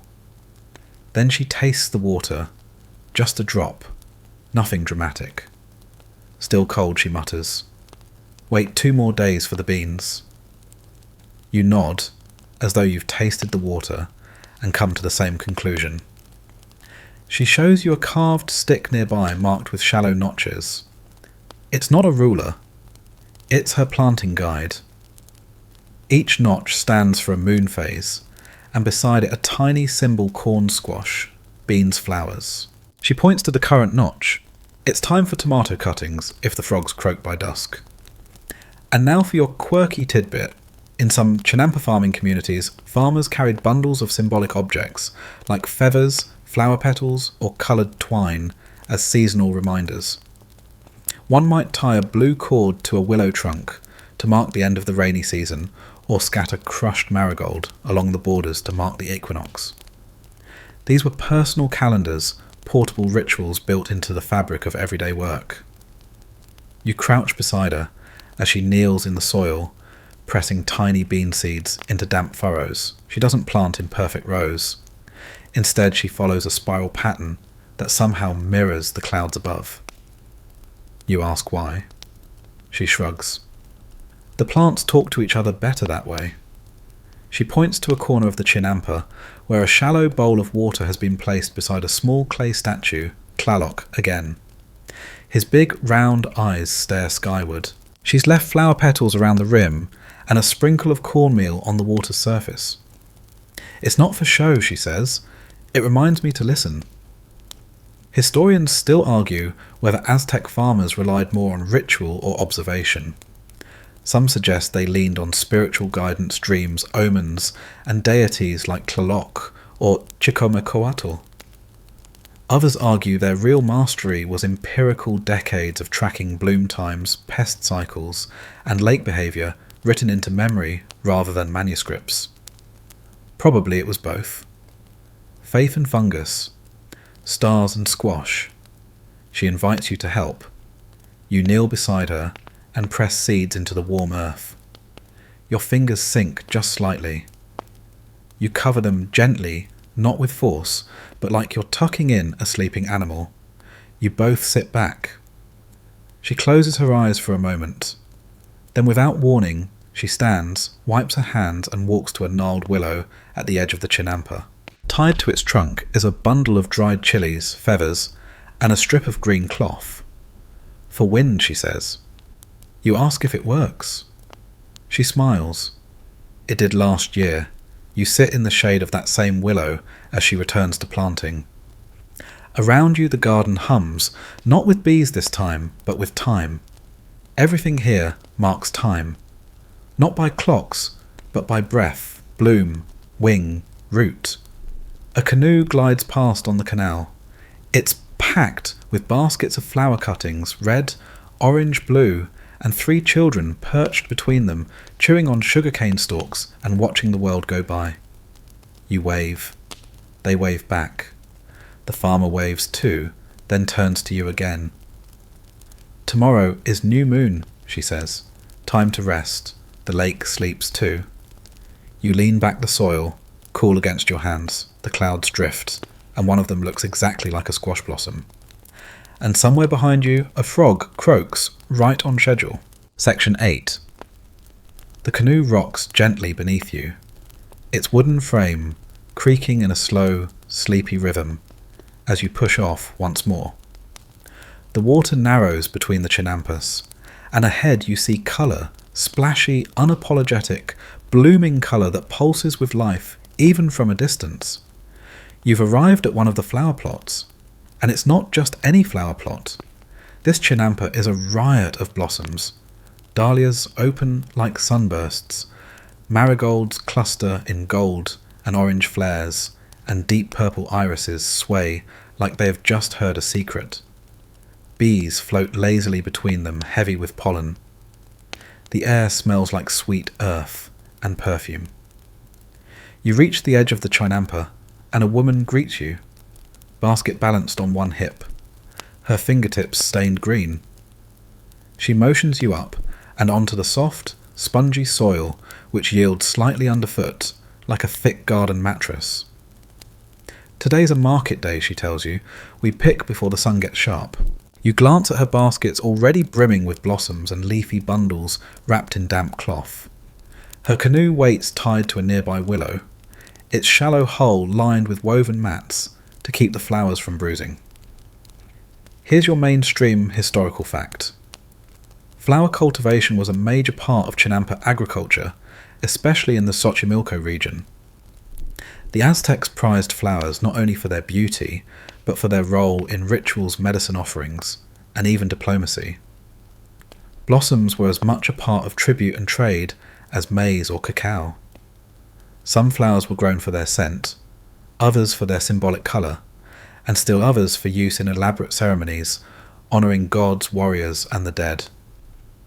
You crouch beside her as she gently cuts a handful of marigolds.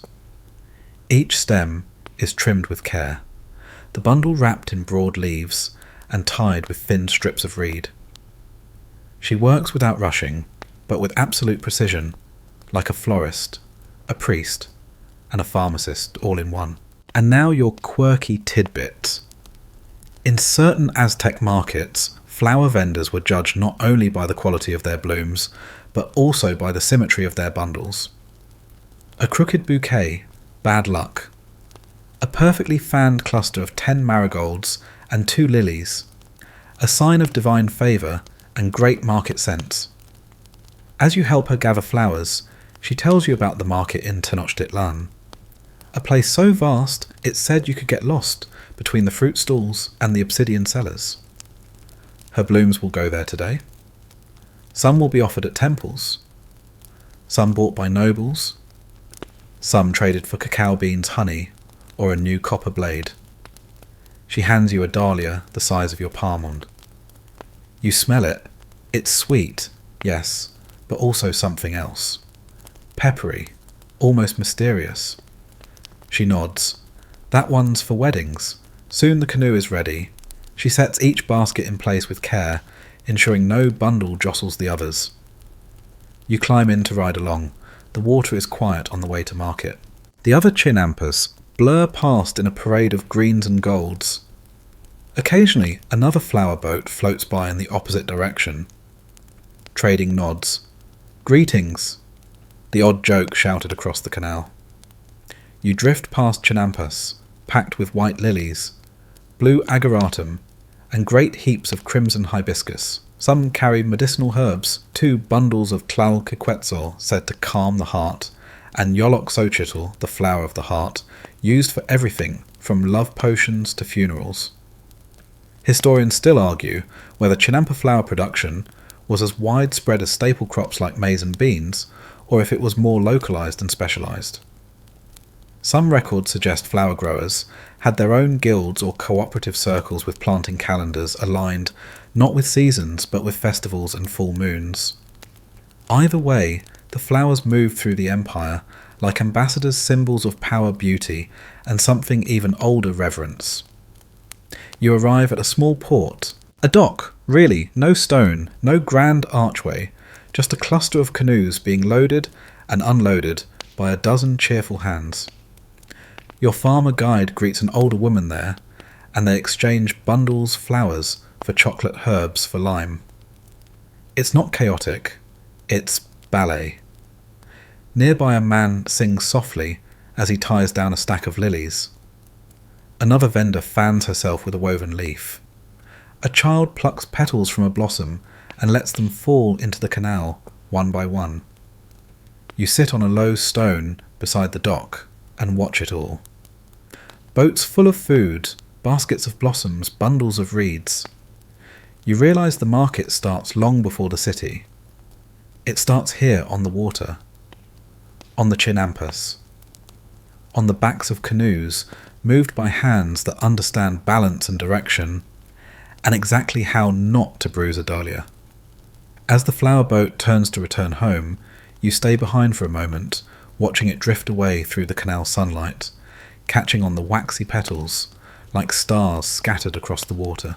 The scent of marigold lingers, and in the distance a flute begins to play. Section 9. The sun now hangs just a little higher, its reflection dancing on the water like gold coins dropped from the sky. You're gliding steadily a passenger once more, deeper into the network of canals. This time you're following not farmers or florists, but the quiet, determined rhythm of a delivery canoe.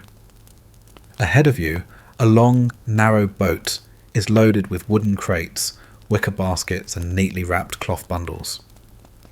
At the helm, a Chinampero stands tall, 1 foot planted in the boat, the other gently shifting with each push of his long paddle. He doesn't glance back. He knows the route. You're not just floating, you're part of the daily delivery system that fed an empire. Here's your mainstream historical fact. The Chinampas were more than just farms. They were the agricultural engine that powered Tenochtitlan, a city of over 200,000 people at its peak. Every day, canoes laden with produce flowers, herbs, and even fish would make their way through a network of canals to the city's central market districts. It was a supply chain powered not by wheels and beasts, but by paddles and precision. You pass another canoe headed in the opposite direction, this one nearly empty save for a few flower garlands and a sleepy-looking dog. The two drivers exchange a nod and veer past each other without a word. They've done this hundreds of times. It's a choreography of wake and current. The Chinampero in your boat gestures toward the cargo at his feet. One crate is filled with maize cobs stacked in even rows like golden bricks. Another holds clay pots full of fermented chili paste. A third piles of tiny fish packed in damp leaves, lake harvests, headed for kitchens and fire pits in the capital. And now your quirky tidbit. Some delivery canoes were organised like floating pantries. There are old accounts of boatmen who knew exactly how to sort their produce, not only by item but by customer. One noblewoman, it's said, only accepted squash that still had their blossoms attached. Another insisted her tomatoes arrive still on the vine, or not at all. Chinampa deliverymen weren't just paddlers. They were early logistics experts with really great calf muscles. You round a bend where the canal widens and the city begins to rise in the distance. Tenochtitlan, the floating capital. You can't quite make out the causeways yet, but you see the movement, the silhouettes of other boats, distant towers, glints of polished obsidian rooftops catching the light. The city seems to hover, much like the gardens that feed it. Historians still argue whether the Chinampa system would have been scalable without this intricate delivery process. Some believe the canal network was intentionally designed to mirror agricultural zones. Others think the farmers themselves carved out the paths organically over time. Either way, the system worked food arrived daily, fresh, abundant, and on time. Most of the time. Your guide snorts at a memory and tells you about the canoe jams, those rare but legendary traffic snarls, where 36 boats tried to pass the same tight curve near the market docks. All of them shouting things like, "Your cactus fruit is squishing my peppers." Eventually the canal narrows again, the city fading behind you now, and the Chinampero slows. He pulls up beside a small dock where a teenage girl is waiting, arms folded. She nods toward the crate of chili paste, and he heaves it over the side. She doesn't thank him. She doesn't have to. Tomorrow he'll be back with beans. The day after that, fish. They both know the rhythm. The Chinampero wipes his brow and hands you a small tamale from the corner of the boat. It's warm. You unwrap it slowly.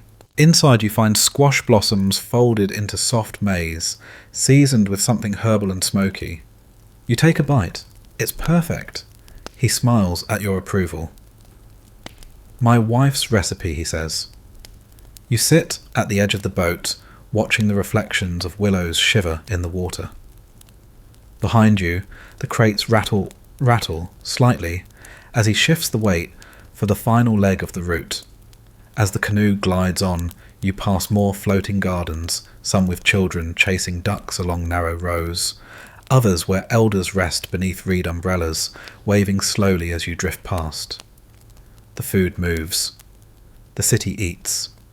The lake breathes. And the paddles never stop. Section 10. You're deeper into the canals now, where the water flows a little slower, and the chinampas are spaced a little farther apart. The silence has grown thicker, as though the lake is holding its breath. And then, through a veil of willow branches, you see it an altar. Not grand, not carved from stone or painted in bright colours. This one is small, made of reeds and clay, and soft damp earth. It sits at the far end of a chinampa, nestled among stalks of corn that sway gently in the morning breeze. A few flowers are scattered around it, fresh ones. Someone was just here. Your canoe slips closer, and you climb out barefoot onto the cool soil. The altar is simple but clear. A flat stone holds a few cacao beans, a piece of amaranth cake, and a miniature clay vessel filled with water. Behind it, stuck into the soil, is a carving of Tlaloc, the Aztec rain god, staring skyward with those round, owl-like eyes, and a permanent expression of "I hope you brought an umbrella." Here's your mainstream historical fact. Aztec agriculture was deeply intertwined with religious ritual. Farmers often made offerings to deities like Tlaloc, the god of rain, and Chicomicote, goddess of maize and nourishment. These weren't just symbolic gestures, they were scheduled parts of the farming calendar. Certain planting days began with prayer offerings, and sometimes entire family gatherings at the edge of the fields. You kneel beside the altar. The earth is damp beneath your knees. A woman arrives older, quiet, her hair braided with green thread. She places another offering, a small feather, light brown and white, and a single flower petal. She doesn't speak to you, but she nods. She lights a bit of copal tree resin used in sacred smoke and waves it gently over the cornstalks. The scent is sharp and sweet, curling into the air and rising like a request to the sky. And now for your quirky tidbit. Some chinamperos believed you could read the cornstalks to know whether your offering had been accepted. If the leaves shook while the wind was still, it was Tlaloc nodding. If the stalks leaned slightly inward toward each other, it meant the crop would grow strong together.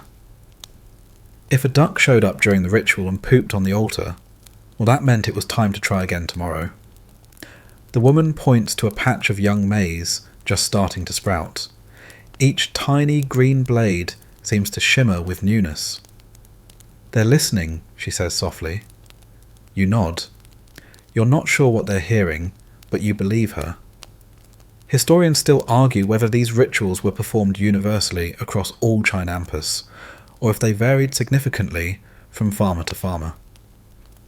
Some suggest that while central temples handled major ceremonies, individual plots maintained their own micro-rituals, intimate, inherited, and often undocumented. Others believe the state enforced more structured practices. Either way, what remains clear is that farming here was never just planting and harvesting. It was listening, watching, and occasionally whispering to the dirt. As you walk farther along the Chinampa, you spot a different kind of shrine. This one built into a low willow stump, hollowed out and filled with dried herbs, a doll-sized bundle of maize, and a worn obsidian blade. A protective charm, maybe, or a private prayer. The wind stirs and the corn whispers. The older woman beckons you to help her with the next step. She leads you to a circular space slightly cleared, where rows of beans are ready for sowing. Before each handful is dropped into the earth, she murmurs a few words, presses the seed to her forehead, and then plants it. Her hands never rush. Each motion is soft, like putting a child to sleep. You mimic her. The seed in your hand feels warm somehow. Or maybe that's just the sun on your back. When you press it into the soil, you swear the earth breathes. She nods. You return to the altar once more before leaving. The copal has burned low. The air smells sacred, if such a thing is possible. You drop a small offering of your own, a wildflower you picked earlier, already a little wilted.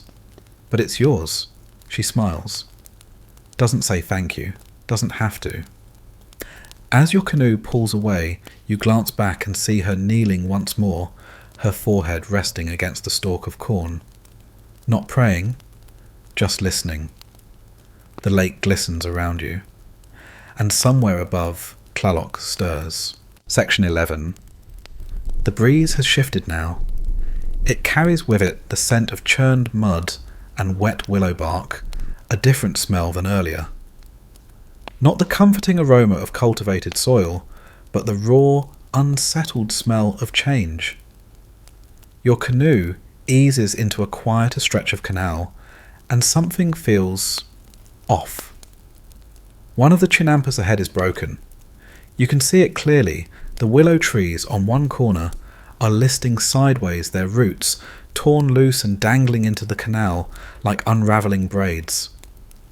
The soil has slumped, exposing layers of woven reeds and sticky black sediment. It's sinking slowly, reluctantly, but sinking all the same. Your Chinampero guide frowns. He pulls the canoe alongside the damaged garden hops off and kneels to examine the collapse. He pokes at the edge with his paddle, revealing that the reed base has rotted through in spots. Too much rain, he mutters, and not enough willow. Here's your mainstream historical fact. While Chinampas were an incredibly resilient form of agriculture, they weren't invincible. Heavy seasonal rains, erosion, overuse, or poor maintenance could lead to collapses like this one. Without the anchoring strength of ahuehote trees or proper layering of sediment and organic material, some Chinampas degraded over time, returning to the lake beds like fallen soldiers of the harvest. You hop down beside him. The soil squishes under your weight, and you hear that watery groan of earth shifting. It's a little like stepping on a sponge that's had a long day. The farmer nearby, young, with mud up to his knees, approaches, shaking his head. It was my uncle's plot, he says. He passed last year. I wasn't ready to care for it. He seems equal parts embarrassed and sad. The kind of quiet mourning that comes not just from death, but from the slow loss of something once loved. And now your quirky tidbit.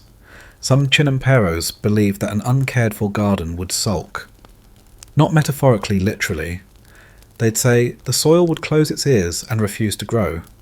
Farmers would try to cheer it up with music-fresh compost, or even placing clay figurines in the corners as garden companions. If the plot didn't respond after 3 new plantings, they'd let it go. You help the young farmer inspect the damage. One corner might still be salvageable.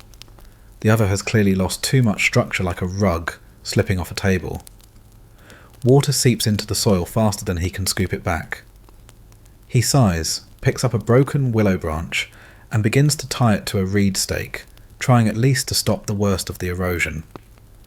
It's not the Chinampa's fault, he says. It's mine.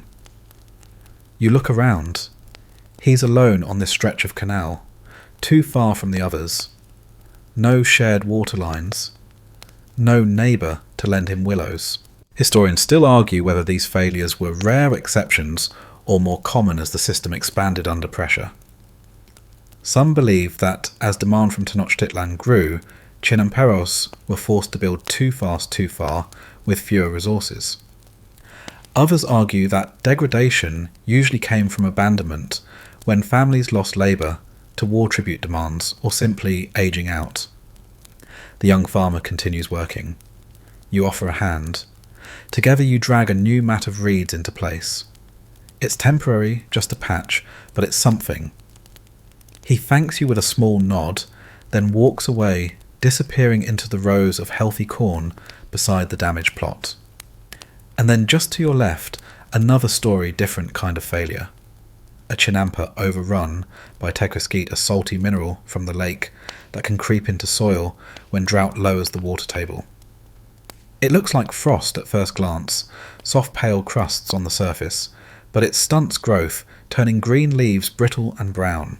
A woman stands beside the affected patch arms, crossed lips pursed. Too many dry seasons, she says. And the lake is arguing with the clouds again. She doesn't seem angry, just tired. You crouch beside her and scratch at the tequesquite. It crumbles like sugar, but leaves a bitter white dust on your fingertips. Still, she smiles. This happened when I was a girl, she says. My mother fed it lime tea. The land, I mean. It helped. You wonder whether the land appreciated the tea. You hope so. Before you leave, you spot one last scene, a duck standing defiantly on a collapsed corner of a chinampasar, like it's the new landlord of the mud. It quacks at you. You quack back. It nods once, then waddles away. Even in failure, the lake is alive. Even as the chinampas slump, or salt, or sink, something always moves in. A duck. A child with a new plan. A root looking for a fresh grip. As you return to your canoe, you glance back at the broken garden. It will return. Maybe not soon. Maybe not in your lifetime. But eventually, someone will paddle this way. Plant a new willow. Spread a fresh mat of reeds. Whisper an apology to the soil. And the chinampa will forgive them. Section 12. The sky above is turning bluer. Now crisp and wide, and the clouds have thinned into lazy wisps that seem to trail the same direction you're paddling. After the heavy hush of failed chinampas, your canoe cuts into calmer waters. These canals are narrower, deeper, and older. The air is cooler here, and the willows lean in closer, their roots tangled like gossiping elders. But you're not here for the view above the surface. You're here to look beneath it. You set your paddle aside and peer over the edge of the canoe. The water is murky, but not muddy, just shadowed. It takes a moment for your eyes to adjust, and then you see it, a lattice of wood, thick roots, woven reeds and old submerged stones. An entire hidden framework supports the floating gardens above. It's not just mud and luck holding these things together. It's engineering. Here's your mainstream historical fact. Chinampas were anchored using an intricate system of submerged posts, tree roots, and sometimes stone walls, or woven reed barriers called chapines. Beneath the floating garden's visible surface was a web of support structures, some reinforced with volcanic rock, or hardened clay, creating durable semi-permanent foundations in otherwise marshy terrain. You trail your fingers through the water and feel the cool tug of a current. The chinampa beside you gently resists its anchoring willows, standing tall and steady. A gardener nearby, thin, sharp-eyed, holding a bundle of sticks, waves you over. He crouches at the edge of a plot and drives a stake into the water with a practiced motion. It disappears with a soft splash. Then he weaves a handful of reeds around it, forming a fence. He's repairing a section of underwater boundary meant to keep the soil in place during the next rain. Can't trust the lake, he says. It has moods.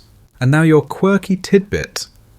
Some chinamperos use floating seedling beds, tiny reed rafts, where young plants could sprout safely before being transplanted. These plant cradles would be tethered to the side of the chinampa like little boats. When the seedlings were ready, they'd be planted into the main soil. It was essentially a nursery that bobbed. You lean over farther and see what looks like an underwater channel, a trench carved between chinampas. It's not a natural canal. It's part of a buried irrigation system. The gardener grins and points to it. Water needs to be tempted, he says. You don't tell it where to go. You invite it. Historians still argue whether Chinampa irrigation relied more on passive water flow or deliberate manipulation. Some say the Aztecs used complex sluice systems and adjustable gates. Others believe the design was subtle, relying on gradients evaporation and capillary action through organic layers. Either way, the system worked. Crops thrived, canals stayed clean, and the lake mostly cooperated. The gardener offers you a long-handled rake and invites you to stir the edge of the canal. You do, and with a few gentle pulls, you lift up a curtain of green lake moss, fine silt, a single surprise snail. This is treasure, he says. For the compost bed. He dumps the rake's contents into a large clay tub on the Chinampa's edge. It bubbles faintly, not ominously, just naturally. He tells you about the seasonal dredging, a chore passed down like a family recipe. Twice a year, every Chinampa gets its edges deep cleaned. Not just to collect good sediment, but to keep the water flowing right. Let it stagnate, and the lake starts to turn on you. Let it breathe, and it feeds you forever. You thank him, and he hands you a stone-smooth flat, a piece of Tzontli volcanic rock. Anchor stone, he says. Old as memory. You hold it in your palm, warm from the sun. Back in the canoe, you drift farther down the canal, watching the roots of willow trees vanish into the depths. They remind you of cathedral arches, reaching down instead of up. And you realise the Chinampas are not floating in water. They're floating in time. They're held in place by secrets buried just below the surface, reinforcements and remnants layers of hidden intention. A dragonfly lands on your knee, stays for a heartbeat, then lifts. You pass a stretch of canal lined with stones carefully placed, not dumped, a retaining wall. A border. A signature. Whatever it is, it was built to last, and it has. The canoe glides on, the lake murmurs beneath you, and every once in a while something stirs below that reminds you this world is deeper than it looks. Section 13.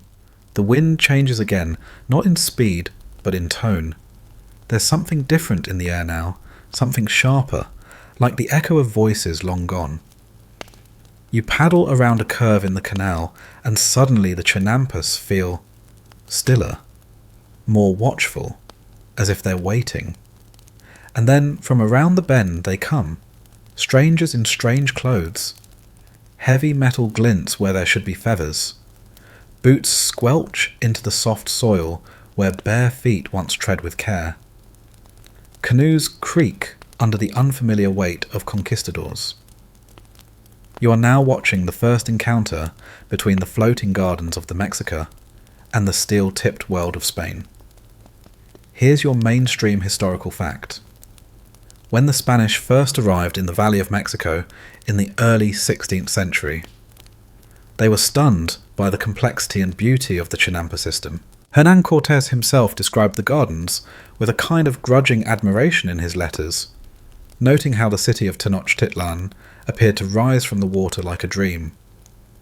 But fascination quickly gave way to conquest, and over time, the delicate balance that sustained these floating farms began to erode.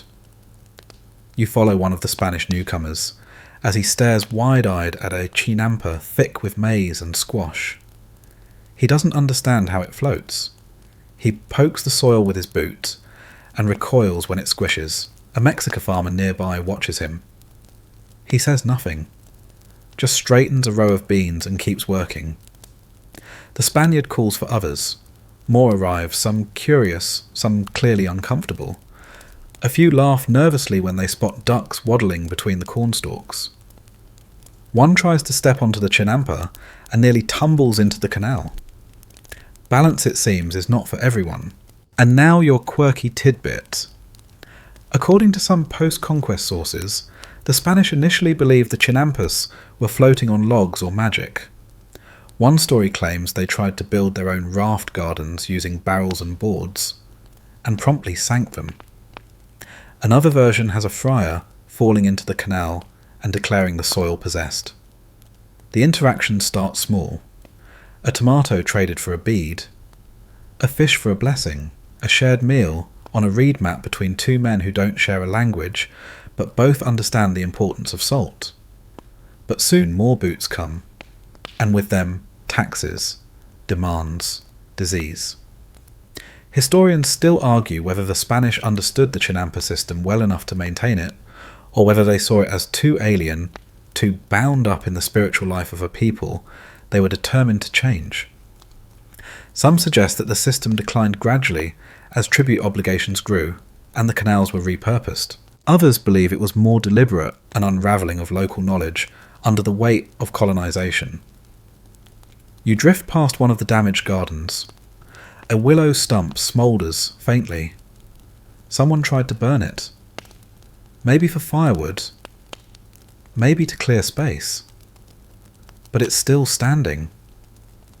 A child crouches beside the smoke, quietly replanting a clump of amaranth. Even now, the lake tries to heal. Further along the canal, you see a converted chinampa. It's been drained, reshaped, hardened. The soft soil is gone, replaced with compacted dirt and a hastily built fence. It doesn't breathe. It doesn't sway. It just sits there, silent and confused. And then on the far side of a willow grove, you see something different. An older farmer, hair streaked with grey, is quietly tending his chinampa as he always has. He ignores the shouts in Spanish. He ignores the church bells. He places an offering at a small altar tucked beneath a squash vine. A single cacao bean and a flower. You watch him from your canoe. He sees you, nods once, not in greeting, in remembrance. He is one of the last who remembers how it was. And he's not teaching it aloud anymore. Now it lives in his hands, his habits, the way he steps lightly across the garden so as not to wake the earth too suddenly. You leave him there, among the corn and the reeds, a quiet rebellion rooted in ritual. And as the sky dims slightly, just a shift of shadow over the lake, you realise something.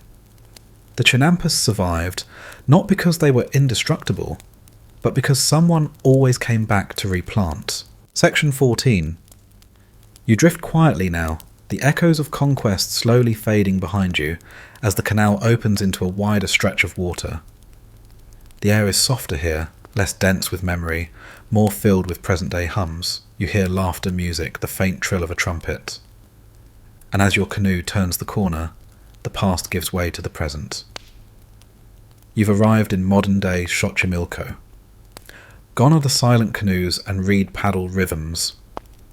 Now there are colourful trajineras, flat-bottomed boats painted in bright reds, blues and yellows, each one named after someone's abuela, a saint or a heartbreak. Lupita, San Miguel, La Llorona. On board, families eat tamales, clink bottles of soda or beer, and sing along with mariachis, whose notes spill across the water like petals. A dog in a party hat barks once, then settles next to a pile of tortillas. It's not quiet, but it's still sacred. Here's your mainstream historical fact.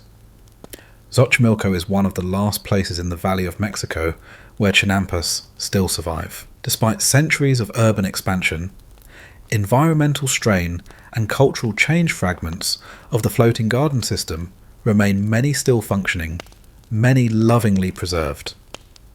UNESCO even declared it a World Heritage Site in 1987, citing its unique agricultural and cultural legacy. Your canoe merges into the watery traffic. A group of teenagers floats by, snapping selfies beneath papal Picado banners strung across their trajinera. One of them raises a plastic cup toward you in cheers. You toast them back with your imagination. Nearby a quieter boat drifts. On board, a man sells bouquets of marigolds from a reed basket. His hands are cracked, his voice low. He's not a vendor. He's a descendant. A Chinampro still working one of the older plots, half hidden from view, stubbornly planting amaranth and basil, and little sunflowers with seeds like teardrops. And now, your quirky tidbit. Some of today's Chinampa have been adopted by urban permaculturists and young ecologists trying to revive traditional methods. You might spot solar-powered pumps nestled beside ancient willow roots, or schoolchildren releasing ladybugs to control aphids on organically grown chilies. There's even a Chinampa run entirely by nuns, no relation to the beer brewing ones, sadly. You float past one such garden, now half research site, half living museum. Rows of maize still grow there, but so do QR code signs in laminated sleeves. A group of university students takes notes while their guide explains the difference between tikaskeet and composted silt. A frog hops over her boot, mid-sentence. She doesn't miss a beat. Historians still argue whether the survival of Chinampas in Xochimilco is sustainable or symbolic. Some say too much has been lost, too much concrete, too much pollution, too many pipes redirecting the life out of the lake. Others argue that so long as one person plants a bean in a reed-woven bed, the Chinampa tradition endures. Neither side is entirely wrong. You pass under a wooden bridge. On one side, a new mural splashes across a concrete wall, a massive painted face of Tlaloc, rain pouring from his eyes, surrounded by blooming flowers and bundles of maize. On the other graffiti says, Sin maiz, no hay pais. Without corn, there is no country. You pass a small boat playing soft guitar music. An older man strums, while a woman braids flowers into a crown for her granddaughter. Behind them, stacked under a striped cloth, are baskets of squashed tomatoes and purslane. They wave you over not to buy, but to share. You accept a plum tomato. Bite in. It bursts with flavour, sweet, tangy, sun-warmed, just like the ones grown hundreds of years ago on the very same mud. As the boat continues, you glimpse another Chinampa in the distance, tucked away, half wild. A wooden sign leans against a tree, Reforestación en proceso. Reforestation in progress. Small willows no taller than your chest line the edge. The future trying to re-root itself. You close your eyes. You hear the mariachis behind you. The frogs beside you. The rustle of willow leaves overhead. You hear voices, ancient, modern, imagined, whispering the same truths in different tongues. Dig deep. Listen to the lake. Plant again. Section 15. The sun begins its long descent, and the canals turn golden, each ripple catching the light like a sigh. The noise of the party boats drifts farther behind you, replaced by quieter sounds. The splash of a heron's wings, the creak of old trees leaning into the wind, the soft clink of a paddle against the side of your canoe. You're moving slower now. The water guides you as if the lake itself knows it's time to rest. You pass one final Chinampa older than the rest, overgrown, but still breathing. Wild basil spills into the canal, and a few stubborn marigolds hold their heads up proudly, even though the day is nearly done. A wooden bench, long faded and crooked, waits at the edge of the garden. No one sits on it, but you feel like someone always has. Here's your mainstream historical fact. Some Chinampas have been passed down through the same families for generations. While many were abandoned or sold off in the wake of colonial rule, urban sprawl and environmental change, a handful have persisted, cared for by farmers whose ancestors whispered to willows and listened to frogs. In these plots, tradition is not just remembered, it is planted anew each year. You step onto the final garden. The earth beneath your feet gives slightly soft but stable. It feels like walking on memory. In one corner, a shrine made of driftwood and stone holds a bundle of dried corn, a clay frog, and 3 withered flowers. The offering is old but not forgotten. It smells like ash, like time, like the end of a very long breath. And now, your quirky tidbit. There's a local saying in Xochimilco, El Lago, no Olvida. The lake doesn't forget. Old farmers will tell you the water remembers every paddle stroke, every sung prayer, every corn harvest and flower bloom. They say, if you listen closely, the Chinampas will tell you what they miss. You sit down on the bench, the wood warm from the sun. Across the canal a boy is fishing, with a simple line, not catching much, but watching the ripples like they mean something. Maybe they do. You glance up. A single egret drifts overhead, wings wide and steady. It glides past the fading sun, its shadow skipping across the water like a signature. Historians still argue whether the Chinampas were the pinnacle of Aztec engineering, or just one part of a much larger, more intricate mosaic. But you know now it was both. They were architecture, agriculture philosophy, and prayer, built not just for survival, but for a way of being in the world that didn't need to conquer the land, only to ask for its cooperation. A soft breeze pushes through the willows, rustling the leaves in waves. You lie back on the bench, watching the sky change from gold to soft lavender. The frogs begin to sing again, low steady like monks in a green monastery. You don't need to move. You don't need to speak. You are part of the garden now, part of the slow breath of water and root of reed and ritual, part of a system that floated not because it had no anchor, but because it trusted the lake to hold it. You let your eyes close. The sun disappears behind the trees. And the Chinampa patient, an ancient, keeps floating. Now as twilight settles over the lake, everything grows slower, softer. The water stills. The willows sway gently, their long leaves brushing the surface in lazy loops. The last of the birds has flown home. Even the frogs begin to quiet their chorus, fading into the hush of reeds and dusk. You feel it, that deep, slow exhale that happens when the day finally lets go. The Chinampa beneath you no longer feels like a platform or a plot of soil. It feels like a cradle, a memory of the earth that learned to float. The scent of basil lingers in the air. The damp, comforting smell of warm mud and old roots wraps around you like a blanket. Far off a flute plays a final few notes before falling silent. Not an ending, just a pause. Somewhere nearby, a duck tucks its head beneath its wing. A child in a canoe glides home with a basket of herbs. A soft splash.